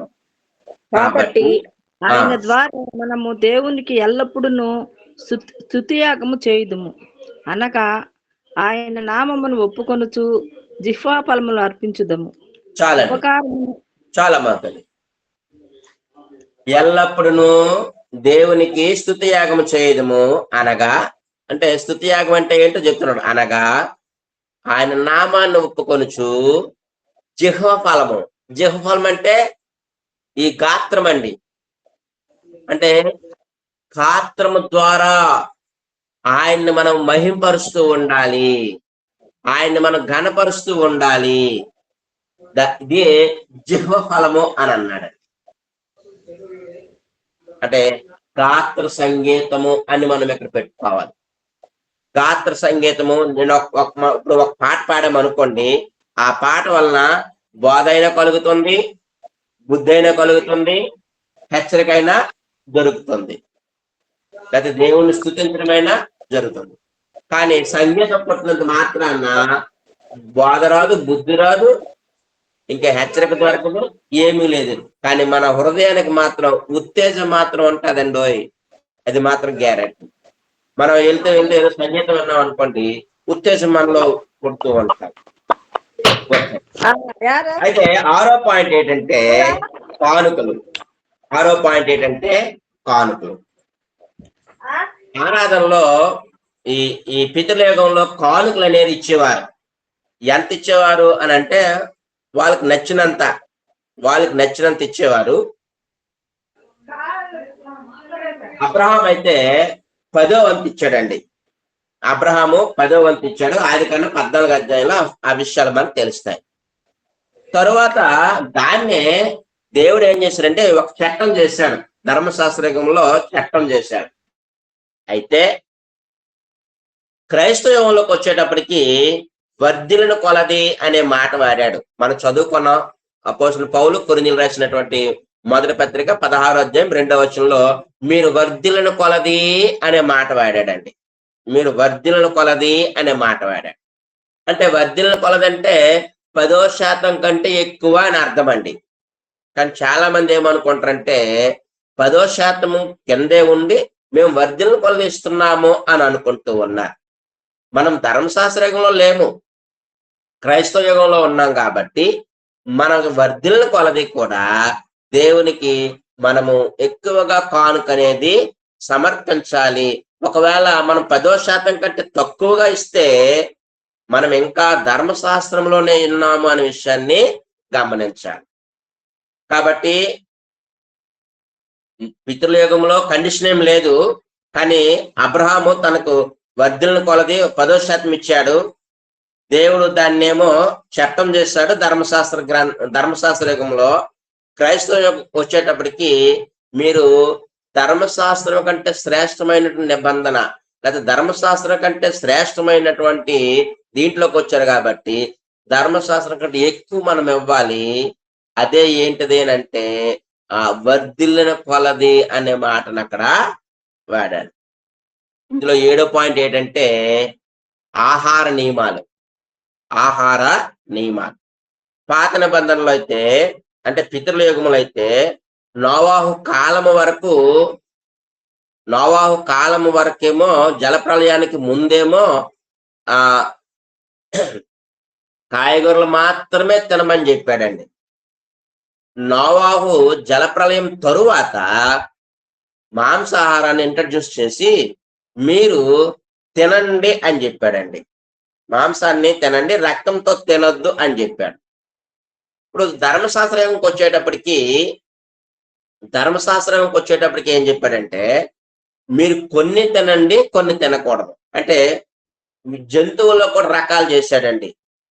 పరిశుద్ధమైనవి, అపవిత్రమైనటువంటి. ఇప్పుడు పవిత్రమైన జంతువులు తినండి, అపవిత్రమైన జంతువుల్ని మానేయండి అనే విషయాన్ని లేవీకాండం 11వ అధ్యాయంలో, ద్వితీయోపదేశకాండం 14వ అధ్యాయంలో చెప్పాడు. ఇవి తినండి, ఇవి తినొద్దండి అని. అయితే క్రైస్తవ యుగంకి వచ్చేటప్పటికి మనం ఏదైనా తినొచ్చండి.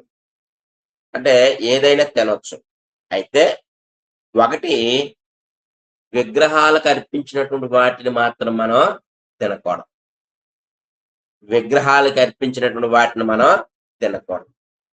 రక్తముతో తినకూడదు.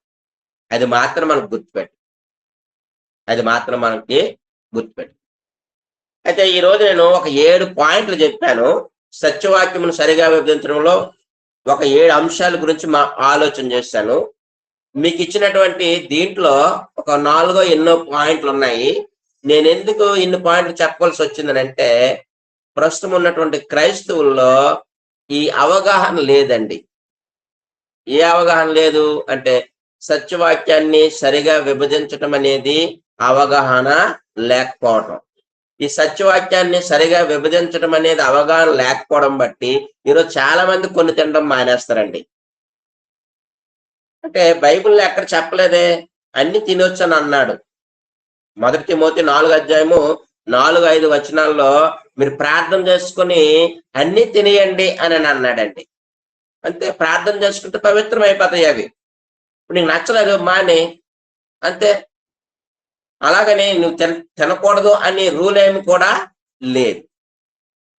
ఈరోజు దీని కానించి అన్నిట్లో కూడా వాళ్ళు ఒకదానికొకటి కలిపేసి ఈరోజు క్రైస్తవులు అనబడినటువంటి వారిని గరిబీలు చేసినటువంటి పరిస్థితులు ఈరోజు మనకి కనబడుతూ ఉన్నాయి. అందుకే ఈ 7 పాయింట్లు మీకు విప్లవకరంగా చెప్పాలన్నటువంటి ఒక ఆలోచన. కాబట్టి దయచేసి ఏమనుకోకండి, ఇది మనం నేర్చుకోవాల్సినటువంటి ఆవశ్యకత అనేది ఉంది. ఈరోజు ఈ సత్యవాక్యం సరిగా విభజించకపోవడం బట్టే చాలా ఇబ్బందులు వస్తున్నాయండి. వాక్యం సరిగా తెలియదు, అడిదిడి చెప్పి ఈడిదప్పు చెప్పి సందర్భాలు తెలియకపోవడం బట్టి వాళ్ళకి నచ్చినట్లుగా వ్యవహరించిన పరిస్థితులు మనకి కనబడుతూ ఉన్నాయి. కాబట్టి ఈ సత్యవాక్యమును సరిగా విభజించడం అనేటువంటి పాఠంలో మనం 7 విషయాల్ని ఆలోచన చేసాం.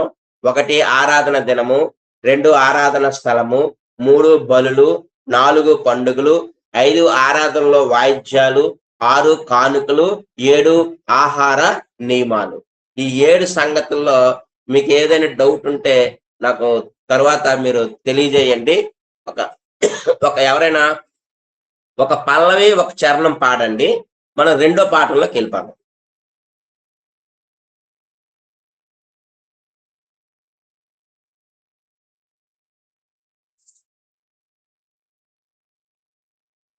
ఎవరైనా సహోదరులు కానీ సోదరి కానీ ఎవరో ఒకరు పల్లవి చరణం.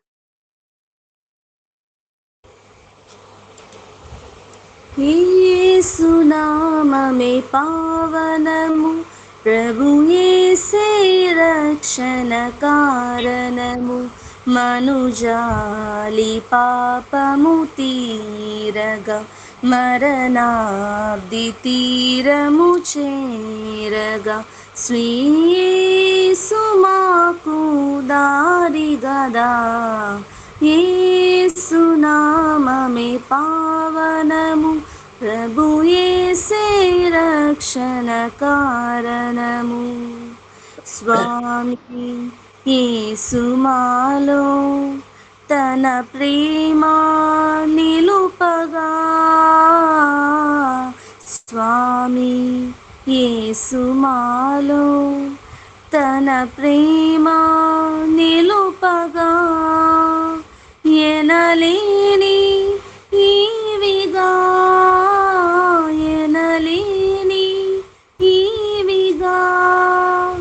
తన మేను బలినిడలేదా. యేసు నామమే పావనము, ప్రభు యేసే రక్షణ కారణము. అందరికీ వందనాలు. ఓకే, థ్యాంక్ యూ అమ్మా. చక్కగా పాట పాడి వినిపించినందుకు మీకు వందనాలు తెలియజేస్తున్నాను. మరొక పాఠం ఏంటంటే, ఈరోజు నాకు ఇచ్చిన సబ్జెక్ట్ లో మరొక పాఠం ఏంటంటే క్రొత్త జన్మ. క్రొత్త జన్మ. దీనికి క్రొత్త జన్మకి మరొక పదం ఏంటంటే బాప్తిస్మము అని అంటారు. క్రొత్త జన్మకు మరొక అర్థం ఏంటంటే బాప్తిస్మము అన్నటువంటి ఆ పదము కూడా వాడబడింది. క్రొత్త జన్మ పొందాలనే విషయము, ఒకవేళ క్రొత్త జన్మ అనేది లేకపోతే మనకి పరలోకం అనేది కానీ సంఘములో ప్రవేశం అనేది కానీ ఉండదు. అందుకే యేసు వారు నికోదేముతో మాట్లాడుతూ, ఆ నికోదేముతో మాట్లాడుతున్న సందర్భాన్ని ఒకసారి మనం చదువుదాం. యోహాను సువార్త 3వ అధ్యాయము. యోహాను సువార్త 3వ అధ్యాయంలో 3వ వచనం నుండి 3వ వచనం నుండి అందుకు యేసు అతనితో, ఒకడు క్రొత్తగా జన్మించితేనే కాని అతడు దేవుని రాజ్యంను చూడలేడని నీతో నిశ్చయంగా చెప్పుచున్నానెను. అమ్మ 3వ వచనం నుండి 8వ వచనం వరకు చదవండి. ఓకే. అందుకు నీకోదేము, ముసలివాడైన మనుష్యుడు ఎలాగూ జన్మింపగలడు? రెండవ మారు తల్లి గర్భమందు ప్రవేశించి జన్మింపగలడా అని ఆయనను అడుగగా, యేసు ఇట్లనెను, ఒకడు నీటి మూలముగాను ఆత్మ మూలముగాను జన్మించితేనే గాని దేవుని రాజ్యములో ప్రవేశింపలేడని నీతో నిశ్చయంగా చెప్పుచున్నాను. శరీర మూలముగా జన్మించినది శరీరమును, ఆత్మ మూలముగా జన్మించినది ఆత్మయునై ఉన్నది. మీరు క్రొత్తగా జన్మింపవలనని నేను నీతో చెప్పినందుకు ఆశ్చర్యపడవద్దు. గాలి తనకిష్టమైన చోటను విసురును, నీవు దాని శబ్దం విందువే గాని అది ఎక్కడి నుండి వచ్చునో ఎక్కడికి పోవునో నీకు తెలియదు. ఆత్మ మూలముగా జన్మించిన ప్రతివాడును అలాగే ఉన్నాడనెను. చాలా థ్యాంక్ యూ. యేసు ప్రభువు దగ్గరికి నీకోదేము అన్నటువంటి ఒక పరిసయ్యుడు ఆయన దగ్గరికి వచ్చాడు. అప్పుడు ఆయన యేసు ప్రభువుతో మాట్లాడాడు, నువ్వు బోధకుడా, నువ్వు దేవుని దగ్గర నుండి వచ్చినట్టు వాడవని నేను ఎరుగుదును. దేవుడు నీకు తోడై ఉంటేనే కానీ నువ్వు ఇలాంటి క్రియలు చేయలేవు అని యేసు ప్రభువు అంటే, అప్పుడు యేసు ప్రభువు వారు సూటిగా సమాధానం చెప్పాడండి, లేదండి. అందుకు యేసు అతనితో, ఒకడు క్రొత్తగా జన్మించితేనే కానీ, నికోదేము మాట్లాడిందేమో ఒకటి, యేసు ప్రభువు వారు చెప్పిందేమో ఇంకొకటి. ఆ సందర్భాన్ని చూడండి. బోధకుడా, నువ్వు దేవుని యొద్దకి నుండి వచ్చిన వాడవని ఎరుగుదుము. దేవుడు అతనికి తోడై ఉంటేనే నువ్వు చేస్తున్నటువంటి సూచక్రియలు ఎవడు కూడా చేయలేడు అని నికోదేమనంటే, అప్పుడు యేసు ప్రభువు వారు ఎలాంటి సమాధానం ఇచ్చాడు ఆయన అంటే, నికోదేముని గురించి యేసు ప్రభువు వారికి ఏదో ఒక అవగాహన ఉంది అక్కడ. ఈయన దేవుని యొక్క రాజ్యానికి లేకపోతే కొత్తగా జన్మించడానికి ఈయన సిద్ధంగా ఉన్నాడు. అంటే ఆయన యొక్క నికోదేము యొక్క మనస్తత్వం ఎరిగినటువంటి యేసు ప్రభువు వారు ఆయన ఇచ్చినటువంటి ఆ సమాధానం ఎలాగుందంటే, ఒకడు క్రొత్తగా జన్మిస్తేనే కానీ అని అన్నాడండి. అయితే దీన్ని ఈ నికోదేము ఏం చేసుకున్నాడంటే అపార్థం చేసుకున్నాడు. కొన్ని సందర్భాల్లో లేఖనాల్ని అపార్థం చేసుకున్న వాళ్ళు ఉంటారా ఉంటారు. యేసు ప్రభువు వారు సమరయ స్త్రీతో కూడా మాట్లాడినప్పుడు సమరయ స్త్రీకి కూడా ఏమన్నదండి, మేము ఎంత దూరం రావవసరం లేదండి, ఆ నీరు ఏదో మాకు ఇచ్చేయండి అని అన్నదండి. లాజర్ని యేసు ప్రభువు వారు లేపడానికి వెళ్ళేటప్పుడు ఆమె కూడా అక్కాచెల్లెలు కూడా లేఖనాల్ని అపార్థం చేసుకున్నట్లుగా మనకు కనబడుతూ ఉంది. అది అక్కడ మన పాయింట్ ఏంటంటే, ఒకడు క్రొత్తగా జన్మించాలి అంటే క్రొత్తగా జన్మించడం అంటే ఏమిటో ఈరోజు మనం ఆలోచన చెయ్యాలి. క్రొత్తగా అనే మాట దగ్గర ఒకటని అంకేసి కిందన ఏమన్నాడంటే పైనుండి అని అన్నాడు.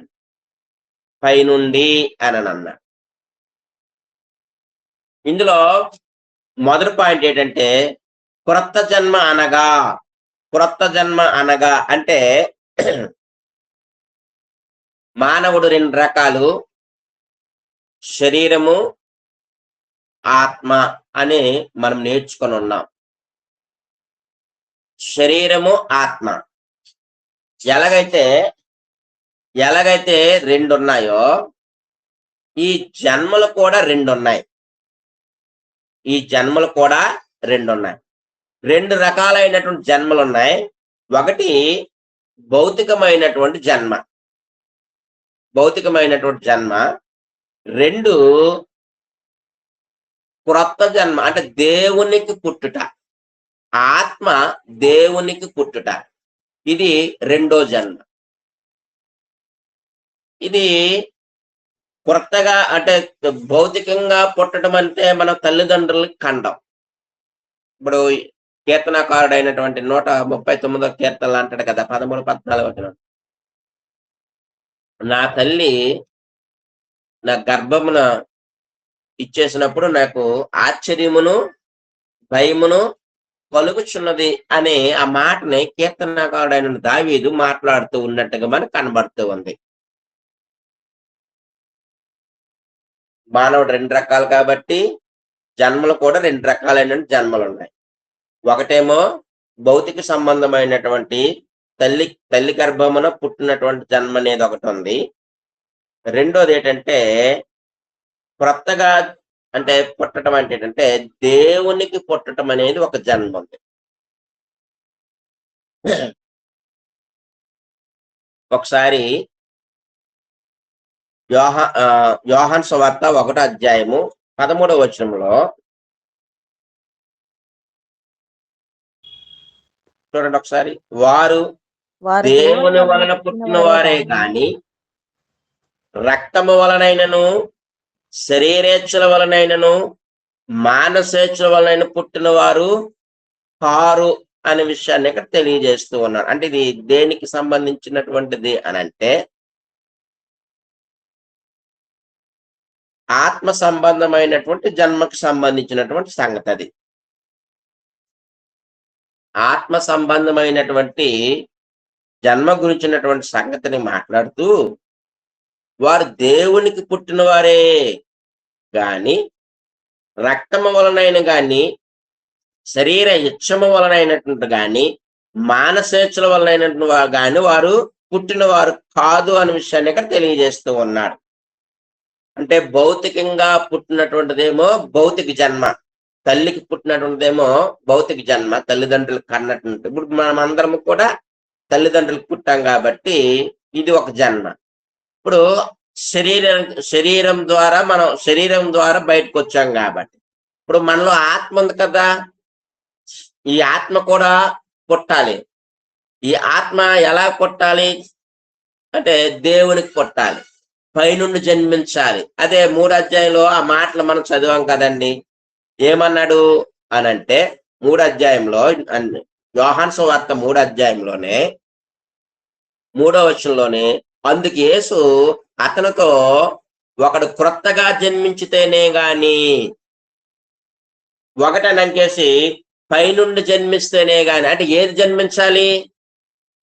జన్మించాలి అంటే మనలో ఉన్నటువంటి ఆత్మ జన్మించాలి. అంటే మనలో ఉన్నటువంటి ఆత్మ జన్మించాలంటే ఆత్మలో 3 రకాలైన భాగాలు ఉంటాయి. హృదయము, మనస్సు, మనస్సాక్షి.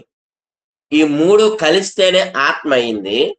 అప్పుడు ఈ హృదయము, మనస్సు, మనస్సాక్షి కలిగినటువంటి ఈ ఆత్మ ఏం చేయాలంటే మార్పు చెందాలి, పుట్టాలి. ఆత్మ దేవునికి పుట్టాలి. ఆత్మ దేనికి పుట్టాలంటే దేవునికి పుట్టాలి. అలాగ పుట్టినటువంటి వారు శరీరేచ్ఛలను బట్టి పుట్టలేదు. అదే 1వ అధ్యాయం 13వ వచనంలో మనం చదువుకున్నాం. శరీరేచ్ఛలకు వారు పుట్టలేదు. ఇంకేమన్నాడండి?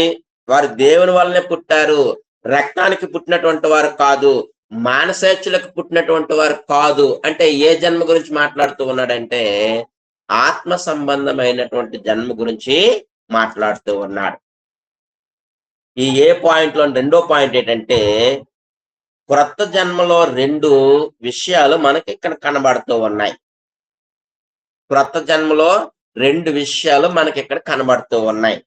ఏమిటి అని అంటే ఇక్కడ 5వ వచనంలోని ఒకడు నీటి మూలముగాను ఆత్మ మూలముగాను జన్మించితేనే గాని దేవుని రాజ్యములో ప్రవేశింపలేడని మీతో నిశ్చయముగా చెప్పుచున్నాను అని అన్నాడండి. అంటే జన్మలనేవి 2 రకాలని చెప్పాం. ఒకటి తల్లిదండ్రులకు పుట్టినటువంటి జన్మ, 2 పైనుండి పుట్టినటువంటి జన్మల దేవునికి పుట్టినటువంటి జన్మ. ఇప్పుడు ఈ క్రొత్త జన్మలో 2 విషయాలు మనకు కనబడతాయి. అవి ఏమిటి అని అంటే ఒకటి నీటి మూలముగా పుట్టటము, రెండు ఆత్మ మూలముగా పుట్టడం. అక్కడ చూడండి ఆ మాట అన్నాడు కదండి 5వ వచనంలో, యేసు ఇట్లా నేను ఒకడు నీటి మూలముగాను ఆత్మ మూలముగాను జన్మించితేనే కానీ, నీటి మూలంగా జన్మించాలి, ఆత్మ మూలంగా జన్మించాలి. అంటే నీటి మూలంగా జన్మించడం అంటే ఏంటండి? 6వ వచనంలోనే శరీర మూలముగా జన్మించినది శరీరమును, ఆత్మ మూలముగా జన్మించినది ఆత్మనై ఉన్నది అని అన్నాడండి. అంటే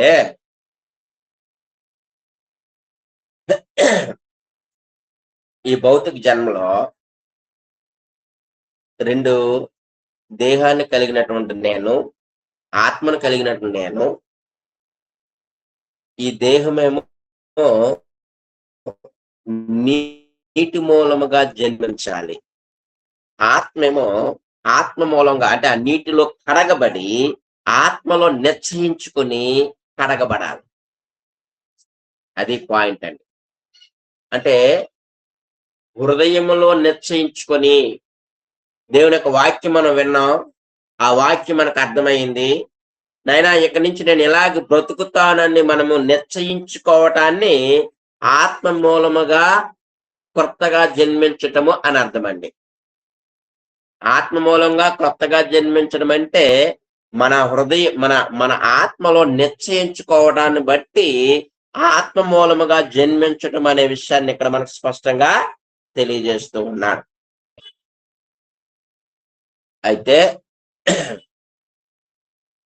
ఇందులో 3వ పాయింట్ ఏంటంటే, క్రొత్తగా జన్మించినటువంటి వాడు లేక క్రొత్త జన్మ పొందినటువంటి వాడు దేవుని రాజ్యములోనికి ప్రవేశిస్తాడు.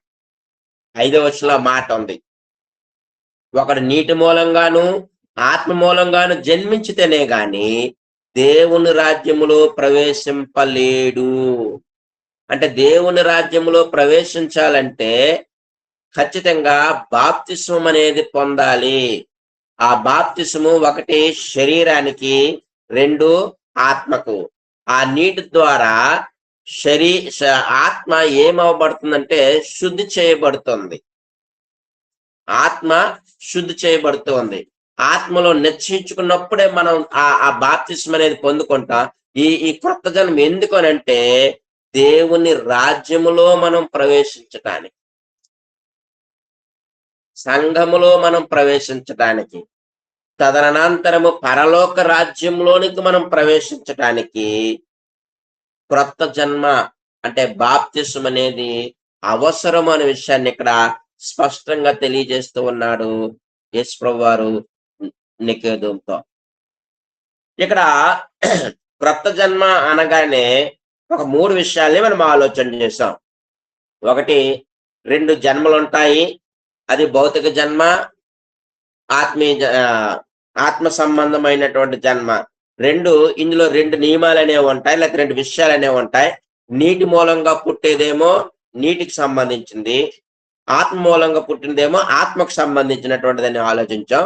3వది ఏంటంటే ఆ కొత్తగా జన్మించినటువంటి వాడు దేవుని రాజ్యములోనే ప్రవేశిస్తాడు. భౌతికంగా జన్మించినటువంటి వాడు లోకంలోనికి ప్రవేశిస్తాడు.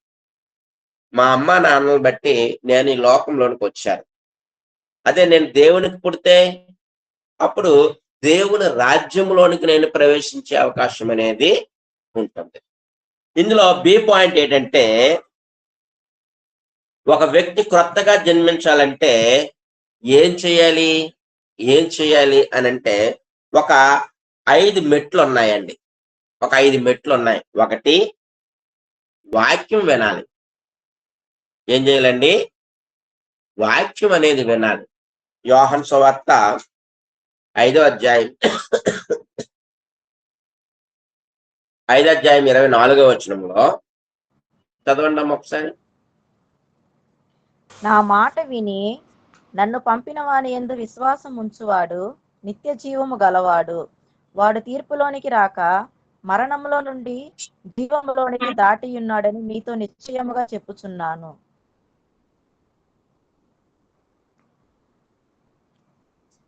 ఓకే, థ్యాంక్ యూ అమ్మా. నా మాట విని నన్ను పంపిన వాని యందు విశ్వాసముంచువాడు నిత్య జీవము గలవాడు అని అన్నాడు. నా మాట విని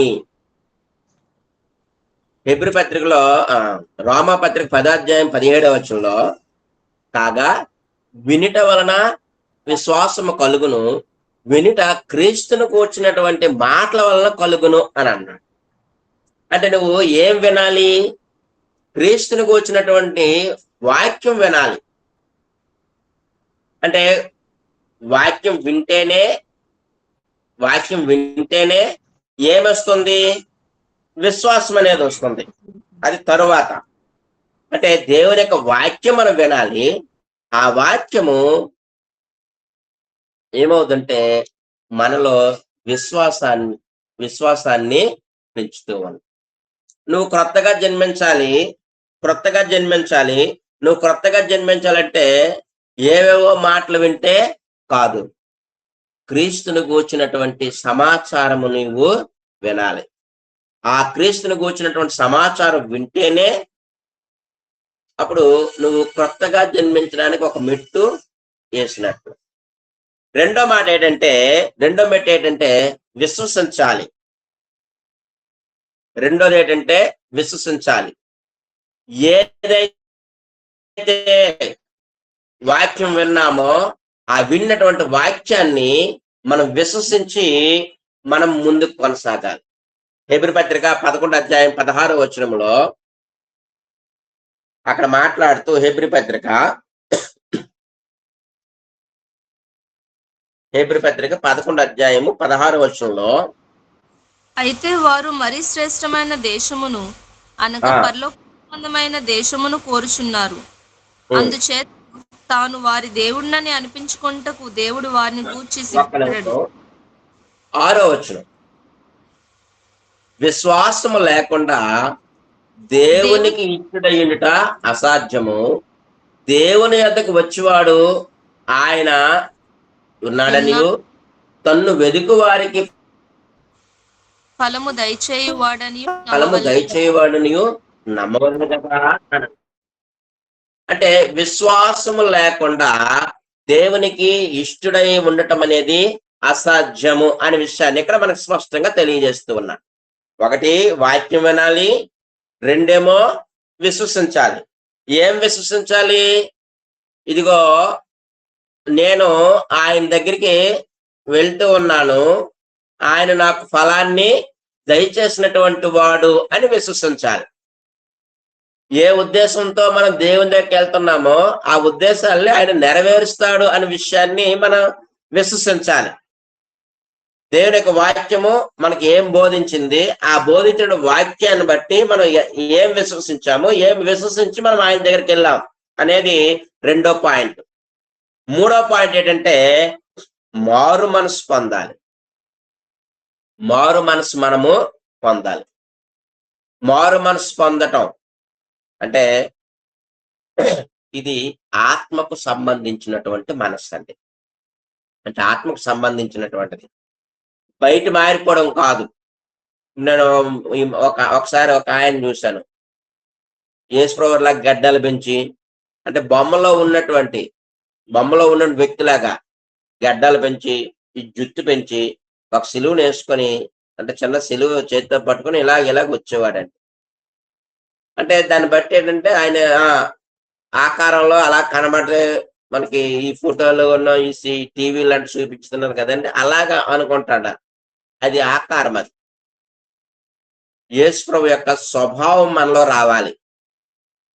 ఆ స్వభావం ఎక్కడ అంటే మన హృదయాల్లో మార్పు రావాలి. మన హృదయాల్లో మనం మారు మనసు పొందాలి. మన హృదయం మారాలి. అంటే ఈ మారు మనసు అనేది రెండు రకాలుగా ఉంటుంది. ఒకటి క్రీస్తులోనికి రాకముందు వచ్చినటువంటి మారు మనసు అనేది ఒక రకంగా ఉంటుంది. రెండు క్రీస్తులోకి వచ్చిన తర్వాత పొందుకునే మారు మనసు అనేది మరొకటి. దీన్ని 2 రకాలు. ఒకటి మారు మనసు అంటే పాప క్షమాపణ నిమిత్తము పొందుకున్నటువంటి మారు మనసు అనేది ఒక రకం. అపోస్తల కార్యములు 2:38 ఆ మాట మనకి స్పష్టంగా కనబడుతూ ఉంది. ఇది మన క్రీస్తులోకి రాకముందు మన పాపాల నిమిత్తము, మన అపరాధాలు, మనం చేసినటువంటి అన్నిటిని బట్టి, అయ్యో యేసు ప్రభు వారే నా కొరకు భూమి మీదకు ఆయన వచ్చాడు, ఆయనే నన్ను ఏం చేశాడంటే రక్షించాడు అని మనం విశ్వసించి ఆయన దగ్గరికి రావటం అనేది మారు మనస్సు. ఇప్పుడు అపోస్తల కార్యం 2 అదే సంఘటన ఉంది. అయితే పేతురు పత్రిక వచ్చేటప్పటికి పేతురు ఏమంటున్నాడంటే, ఇదిగో అందరూ అంతకున్నా అని అపోస్తల కార్యాలతో మాట్లాడితే పేతురు దగ్గరికి వచ్చేటప్పుడు మాత్రం ఎలా మాట్లాడాడు చూడండి ఒకసారి. అపోస్తలుడు పేతురు తాను రాసినటువంటి 2వ పత్రిక 3:9 కొందరు ఆలస్యమని ఎంచుకున్నట్లు ప్రభువు తన వాగ్దానమును గూర్చి ఆలస్యం చేయువాడు కాడు గాని ఎవడనూ నశింపవలని హెచ్చరింపక అందరూ మారు మనసు పొందవలని కోరుచు మీ ఎడల దీర్ఘశాంతము గలవాడై ఉన్నాడు అని అన్నాడండి. అంటే ఇదేమో రక్షణార్థమైన మారు మనసు. ఇదే సంగతి అపోస్తలుడు పౌలు 2 కొరింథీ పత్రికలో మాట్లాడుతూ అక్కడ ఏమన్నాడు చూడండి. 2 కొరింథీ రాసిన పత్రిక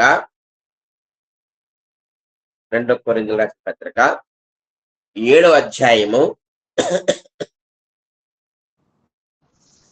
10-11 వచనాల్లో నేను 10వ వచనం చదువుతూ ఉన్నాను చూడండి. దైవ చిత్తానుసారమైన దుఃఖము రక్షణార్థమైన మారు మనసును కలుగు చేయను. ఈ మారు మనసు పశ్చాత్తాపమును పుట్టించదు. అయితే ఈ లోక సంబంధమైన దుఃఖము మరణమును కలుగు చేయును అని అన్నాడు. ఇక నా పాయింట్ ఏంటంటే మీరు బాగా గమనించాలి. ఇక్కడ ఒకటి, మారు మనసు అనేది 2 రకాలు. లోకంలో నుండి క్రీస్తులోనికి రావటానికి సంబంధించినటువంటి మారు మనసు ఏమంటారంటే పాప క్షమాపణ నిమిత్తమైన మారు మనస్సు అని అంటారు. రెండోది ఏంటంటే క్రీస్తులోకి వచ్చిన తర్వాత మనలో ఉన్నటువంటి ప్రాచీన స్వభావాన్ని మనము మార్చుకోవటానికి రక్షణార్థమైనటువంటి మారు మనసు పొందటం అనేది నేడు క్రైస్తవులుగా మనము చేయవలసినటువంటి మారు మనసు. అయితే ఇప్పుడు ఇక్కడ ఉన్నటువంటి మారు మనసు గురించి మనం ఏంటి ఆలోచిస్తున్నామంటే, లోకంలో ఉన్నటువంటి నీవు యేసుక్రీస్తు వారు నీ పాపముల నిమిత్తమై ఈ లోకములోకి వచ్చాడని విశ్వసించి, ఆయన వాక్యం విని విశ్వసించి నీ మనసును మార్చుకొని నువ్వు క్రీస్తులోనికి వచ్చినటువంటి మారు మనసు. ఇది అది ఇది అపోస్తల కార్యములు 2:38 ఉన్నటువంటి సంగతి. ఇప్పుడు పేతురు చదివినటువంటి పత్రికలోను అపోస్తలుడు పౌలు కొరింథీయులకు రాసినటువంటి పత్రికలో మనం చూస్తున్నది ఏంటంటే మనలో చెడు స్వభావం అనేది ఉంటుంది. ఆ స్వభావాన్ని మనం మార్చుకోవడానికి, మన రక్షణను మనము కొనసాగించడానికి మనము పొందుకునే మారు మనసే రక్షణార్థమైన మారు మనసు అనే విషయాన్ని మనం ఇక్కడ గమనించాలి. అందుకు ఈ మాటను చెప్పాను. ఇప్పుడు మనం అందరం అదే పనిలో ఉన్నాం. రక్షణార్థమైనటువంటి మారు మనసు పొందుకుంటూ మనం పోతూ ఉండాలి. మనము రక్షణార్థమైన మారు మనసును పొందుకుంటూ ఉండాలి. ఎప్పుడూ పొందుకుంటూ ఉండాలండి. ఎందుకంటే లోకంలో నుండి క్రీస్తులోకి వచ్చాం కాబట్టి ఈ క్రీస్తులో ఉన్న మనము రక్షణార్థమైనటువంటి మారు మనసును కొనసాగించుకుంటూ పోవాలి. అందుకు ఈ మాటలు మనం చెప్పాను ఇక్కడ. అంతే. 4వ మెట్టు ఏంటంటే యేసుక్రీస్తును ఒప్పుకోవాలి. యేసుక్రీస్తు ప్రభువాన్ని ఒప్పుకోవాలి. మత్తయి సువార్త 10వ అధ్యాయము 32-33 వచనాల్లో ఆ మాటలు మనకి కనబడుతూ ఉంటాయి. ఒప్పుకోవాలి యేసుక్రీస్తు వారు సొంత రక్షకుడని, ఆయన నా ప్రభువు అని, నన్ను పరిపాలించే రాజని ఏం చేయాలంటే ఒప్పుకోవాలి. 5వది ఏంటంటే బాప్తిస్మం అనేది పొందాలి. వినాలి, విశ్వసించాలి, మారు మనసు పొందాలి, యేసుక్రీస్తును ఒప్పుకోవాలి. 5వది ఏంటంటే బాప్తిస్మం అనేది పొందాలి. అప్పుడే నీవు క్రొత్తగా జన్మించినటువంటి వాడుగా ఉంటావు. మార్క్స్ 16:16 అంటాడు కదా, నమ్మి బాప్తిస్మం పొందువాడు రక్షించబడును, నమ్మని వానికి శిక్ష విధింపబడును అనే మాట మనకు అక్కడ స్పష్టంగా కనబడుతూ ఉంటాయి. అయితే ఒక మనిషి మారాలంటే, నూతనంగా జన్మించాలంటే ఈ 5 సంగతులు ఆ మనిషికి అర్థం అవ్వాలి. 1 దేవుని వాక్యం వినాలి, 2 దేవుణ్ణి విశ్వసించాలి, 3 మారు మనసు పొందాలి, 4 ఒప్పుకోవాలి, 5 బాప్తిస్మం అనేది పొందాలి. అప్పుడే ఆ వ్యక్తి క్రొత్తగా జన్మించినటువంటి వాడై సంఘంలోనికి ప్రవేశిస్తాడు, దేవుని రాజ్యములోనికి ప్రవేశిస్తాడు. అయితే ఇందులో 3వ పాయింట్ ఏంటంటే, క్రొత్తగా జన్మించిన వ్యక్తి మరణములో నుండి జీవములోనికి దాటుతాడండి. యోహాను సువార్త 5:24 ఆ మాట మనకి స్పష్టంగా తెలియజేస్తూ ఉన్నాడు. అంటే వాడు మరణంలో ఉండేవాడు. ఏ మరణం అంటే పాపం అనే మరణంలో ఉండేవాడు. అంధకారంలో ఉన్నటువంటి వ్యక్తి, ఆత్మ సంబంధమైనటువంటి ఆ మరణంలో ఉన్నటువంటి వ్యక్తి ఏమవుతూ ఉన్నాడంటే జీవములోనికి దాటుతున్నాడు అనే విషయాన్ని ఇక్కడ స్పష్టంగా తెలియజేస్తూ ఉన్నాడు. యోహాను సువార్త 5వ అధ్యాయము 24 అక్కడ ఆ మాట మనకు కనబడుతూ ఉంది. మనం ఆ మాట చదువుకున్నాం. వాడు తీర్పులోనికి రాక మరణములో నుండి జీవములోనికి దాటి ఉన్నాడు. అంటే ఆత్మీయ మరణములో నుండి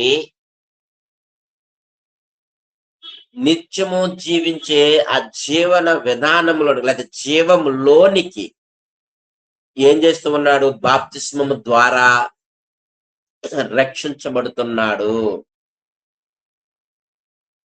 ఒక వ్యక్తి ఉన్నాడు, పాపం చేశాడు, చచ్చిపోయాడు. ఆ వ్యక్తి వాక్యం విన్నాడు, విశ్వసించాడు, మారు మనసు పొందాడు, యేసుప్రభువుని ఒప్పుకున్నాడు, బాప్తిస్మం పొందాడు. అప్పుడు ఏమయ్యాడంటే బ్రతికాడు. అంటే ఈ చచ్చిపోయిన వ్యక్తి బ్రతికి జీవంలోనికి దాటిపోయాడు. అంటే మరణంలో లేడు, జీవంలోనికి దాటిపోయాడు అనే విషయాన్ని ఇక్కడ స్పష్టంగా తెలియజేస్తూ ఉన్నారు. ఇందులో 2వ పాయింట్ ఏంటంటే, అపోస్తలుడు పౌలు కొరింథీయులకు రాస్తూ 2వ పత్రికలో 5వ అధ్యాయము 17 క్రీస్తునందు ఉన్నటువంటి వాడు నూతన సృష్టి అని అన్నాడు. క్రీస్తునందు ఉన్నటువంటి వాడు ఎవరంటే నూతన సృష్టి. ఇగో పాతవి గతించును, ఇగో క్రొత్తవాయను అని అన్నాడు. అంటే ఈ ఈ యొక్క పాత జీవితం అనేది ఇదైపోతుంది, క్రొత్త జీవితం అనేది ప్రారంభమవుతూ ఉంది. 3వ పాయింట్ ఏంటంటే, క్రొత్త సృష్టి పొందుటయే దేవుని చిత్తము అని అన్నాడు. గలతీ పత్రిక 5వ అధ్యాయం 15 ఈ విషయాలు అనేవి అక్కడ మనకి స్పష్టంగా కనబడుతూ ఉన్నాయి. అయితే క్రొత్త జన్మలో ఒక 3 సంగతులు జరుగుతాయి. 1 చనిపోవడం జరుగుతుంది, 2 సమాధి చేయడం జరుగుతుంది, 3 తిరిగి లేవటం అనేది జరుగుతుంది. చనిపోవటం, సమాధి చేయటం, తిరిగి లేవటం. ఇప్పుడు మనము మన పాపముల విషయమై మనం చచ్చిపోవాలి. అంటే క్రొత్త జన్మలో జరిగిన సంగతులు ఏంటంటే, మనము మన పాప విషయాల్లో మనం చచ్చిపోవాలి. 2 మన పాత జీవితాన్ని పాతి పెట్టేయాలి. మన పాత జీవితాన్ని మనం ఏం చేయాలండి? పాతి పెట్టేయాలి. 3 నూతనముగా మనము జన్మించాం కాబట్టి నూతనముగా జీవించడానికి మనం తిరిగి లేపబడ్డాం. రోమా పత్రికలో ఆ విషయాలు మనకి స్పష్టంగా తెలియజేస్తూ ఉన్నాడు. కాబట్టి ఈ బాప్తిస్మలో ఈ 3 జరుగుతాయి. మన పాప విషయంలో మనం చచ్చిపోవాలి. ఈరోజు ఇది కొంచెం కష్టతరంగా మనుషులు కనబడుతూ ఉంది. అయ్యో నేను బాప్తిసం పొందాను, ఇదిగో ఈ అబద్ధం ఆడటంలో, ఈ మోసం చేయటంలో, ఈ దొంగతనం చేయటంలో, ఈ బొంకులు మాట్లాడటంలో ఇదిగో నేను చచ్చిపోయాను అని మనిషి అనుకోవటం లేదండి. ఈరోజు అందుకే క్రైస్తవంలో విచ్చలవిడితనంగా రావటానికి వాక్యం మనకు సరిగా అవగాహన లేకపోవటం. ఇదిగో నేను ఈ పాప విషయంలో చచ్చిపోయాను కదా, చచ్చిపోయినట్టు మనిషి ఎలాగా పాపం చేస్తారు? ఇప్పుడు తాగుబోతాడు ఉన్నాడు అనుకోండి, ఈ తాగుబోతాడు చచ్చిపోయాడు. ఆ చచ్చిపోయిన వ్యక్తి చనిపోయిన దగ్గరికి ఆ బాటిల్ తీసుకెళ్లి నోట్లో పోస్తాడు, తాగుతాడండి? తాగడు కదా. ఇప్పుడు సిగరెట్లు తాగేవాడు ఉన్నాడు, కైనలు వేసుకునేవాడు ఉన్నాడు, ఆడికి ఆ నోటు దగ్గరికి వెళ్ళి ఆ సిగరెట్ నో కైనో అందులో నోట్లో వేసి ముట్టించి వెలిగిస్తే అదేం కాలుస్తాడంటే కాల్చడం, ఎందుకంటే చచ్చిపోయాడు కాబట్టి. ఈరోజు మనము కూడా మన పాపం విషయంలో మనము చచ్చిపోయామనే విషయాన్ని మనం గమనించాలి బ్రదర్స్, సిస్టర్స్. మన పాత జీవితం అనేది ఉంటది ప్రతి వ్యక్తిలో కూడా. గతంలో నేను ఎలాగుండేవాడినండి, గతంలో నేను అది దాన్ని సమాధి చేసేయాలి, సమాధి చేసేయాలి. అపోస్తలుడు పౌలు అదే అంటాడు, హింసకుడును దోషకుడును హానికరుడనై ఉన్నాను నేను. అలాంటి దేవుడు ఆయన్ని ఏం చేశాడంటే రక్షించాడు. ఆ పాత జీవితాన్ని పౌలు సమాధి చేసేసాడండి. ఈరోజు మనము కూడా మనందరికీ ఒక పాత జీవితం అనేది ఉంటది. ఆ పాత జీవితాన్ని పక్కన పెట్టి క్రొత్తగా జన్మించినటువంటి శిష్యులు పోలినటువంటి వారుగా మనం ఏం చేయాలంటే ఆ క్రొత్త జన్మలో ఆ క్రొత్తగా జన్మించాలి. క్రొత్త జీవితాన్ని జీవించడానికి మనము ప్రయత్నిస్తూ ఉండాలి. అలాగ చేస్తేనే అప్పుడు క్రొత్త జన్మకు సార్థకత అనేది ఉంటుంది. కాబట్టి ఎవరైనా క్రొత్తగా బాప్తిసం పొందకపోతే, క్రొత్త జన్మ లేకపోతే, ఒకవేళ క్రొత్త జన్మ తీసుకుంటే మీరు పరలోక రాజ్యానికి వెళ్ళే ఒక మెట్టుగా, లేకపోతే సంఘంలో ప్రవేశించడానికి ఒక మెట్టుగా ఈ క్రొత్త జన్మ మీకు ఎంతగానో సహకరిస్తూ ఉంది ప్రియులారా. కాబట్టి ఈ విషయాల్ని మనమందరం అవగాహన చేసుకోవాలి. బోధిస్తున్న నేనే కాదు, వింటున్న మీరే కాదు, మనం అందరము కలిసి అవగాహన చేసుకొని మనలో ఏవైనా లోటుపాట్లు ఉంటే వాటిని సరి చేసుకుంటూ మనము మన ఆత్మ సంబంధమైన జీవితాన్ని ముందుకి కొనసాగించుకుంటూ పోవాలి. కాబట్టి ప్రియులారా, చాలా ఓపిక, చాలా శ్రద్ధతో విని మీ అందరికీ కూడా నా యొక్క వందనాలు తెలియజేస్తూ ఉన్నాను. ఒకవేళ ఈ 2 పాఠాల్లో మీకు ఏవైనా డౌట్లు ఏమైనా ఉంటే తెలియచేయండి. దాన్ని ఒకసారి మనం ఆలోచన చేసుకొని మనం ముందుకు కొనసాగవచ్చు.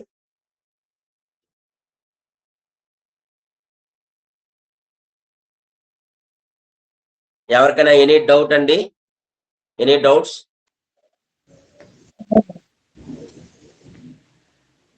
లేవు. ఓకే తండ్రి.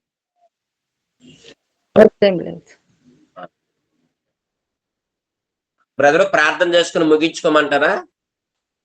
ఉన్నారండి సురేష్ గారు?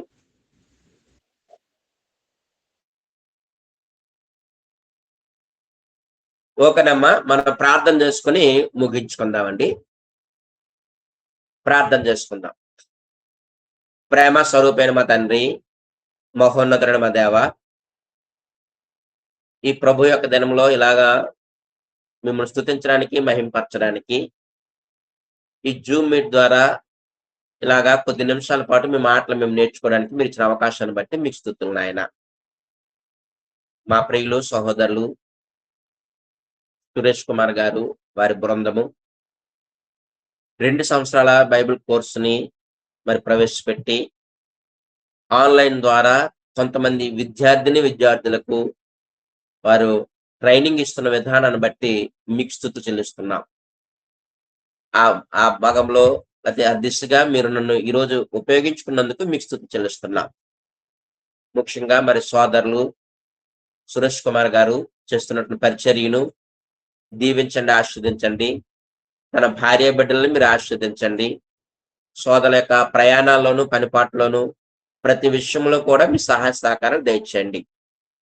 ఆ సుదూరమైనటువంటి ప్రాంతంలో మీ పరిచర్య చేస్తూ ఉండగా మీ దీని దాసుడికి కావాల్సినటువంటి జ్ఞాన వివేకములను మీరు దయచేయమని మీ సందర్భంలో ప్రార్థిస్తూ ఉన్నాం. ఈ సమయంలో మరి ఈ యొక్క ఆన్లైన్ ద్వారా వచ్చినటువంటి పురుషులను బట్టి స్త్రీలను బట్టి ప్రార్థిస్తూ ఉన్నాం. వారి కుటుంబాలను బట్టి ప్రార్థిస్తూ ఉన్నాం. ఈ ఆన్లైన్ ద్వారా వారు నేర్చుకుంటున్న సంగతులు బలముగా నేర్చుకొని బుద్ధితో జ్ఞానంతో వాటిని అర్థం చేసుకొని వారు విన్నటువంటి వాక్యం మీద బలపడేటట్లుగాను స్థిరముగా ఉండేటట్లుగాను మీరు వారిని కనికరించమని కృప చూపించమని మేము మీ సందర్భంలో ప్రార్థిస్తూ ఉన్నాం. విన్నటువంటి ఈ 2 పాఠాలను బట్టి వారి మనసుల్లోనూ వారి హృదయాల్లోనూ మీరు వ్రాయించి నైనా అందులో సారాంశాన్ని గ్రహించి అర్థం చేసుకునేటట్లుగా మీరే కనికరించమని కృప చూపించమని వేడుకుంటున్నాం తండ్రి. వారి వారి కుటుంబాలని మీరు దీవించండి. వారి పనిపాట్లోనూ వారి ప్రయాణాల్లోనూ ప్రతి విషయంలోనూ మీ సహకారాలు దయచేయండి. ఆయా కుటుంబాలు వారు చేసిన ఉద్యోగాలను బట్టి చేతులెత్తి పనులను బట్టి వారి వ్యాపారాలను బట్టి మీరు దీవించండి. ఇలాగా మెరుగైనటువంటి సంగతులు ఈ తరగతుల ద్వారా వారు నేర్చుకుంటూ వారు బలపరచబడుతూ భవిష్యత్తులో వారు స్థానిక సంఘాల్లో కూడా బలపరచబడే బిడ్డలుగా వారిని తయారు చేయమని మేము మీ సందర్భంలో ప్రార్థిస్తూ ఉన్నాం. ఈ సమయంలో ఈ అవకాశాన్ని అనుగ్రహించినటువంటి నాయన మరి మా సహోదరులు సురేష్ కుమార్ గారిని బట్టి మీకు స్తుతి చెల్లిస్తున్నాం. ఇంకా మెరుగైనటువంటి రీతిలో అనేక కార్యక్రమాలు మీ దాసుల ద్వారా మీరు జరిగించుకోమని మహిమ ఘనత ప్రభావాలు సమస్తము మీకే ఆరోపిస్తూ ఈ ప్రార్థన మనవలన్నీ కూడా మా ప్రభువును మా రక్షకుడైన యేసుక్రీస్తు నామములో ఈ ప్రార్థన వేడుకుంటున్నాం మా తండ్రి. ఆమేన్. ఆమేన్.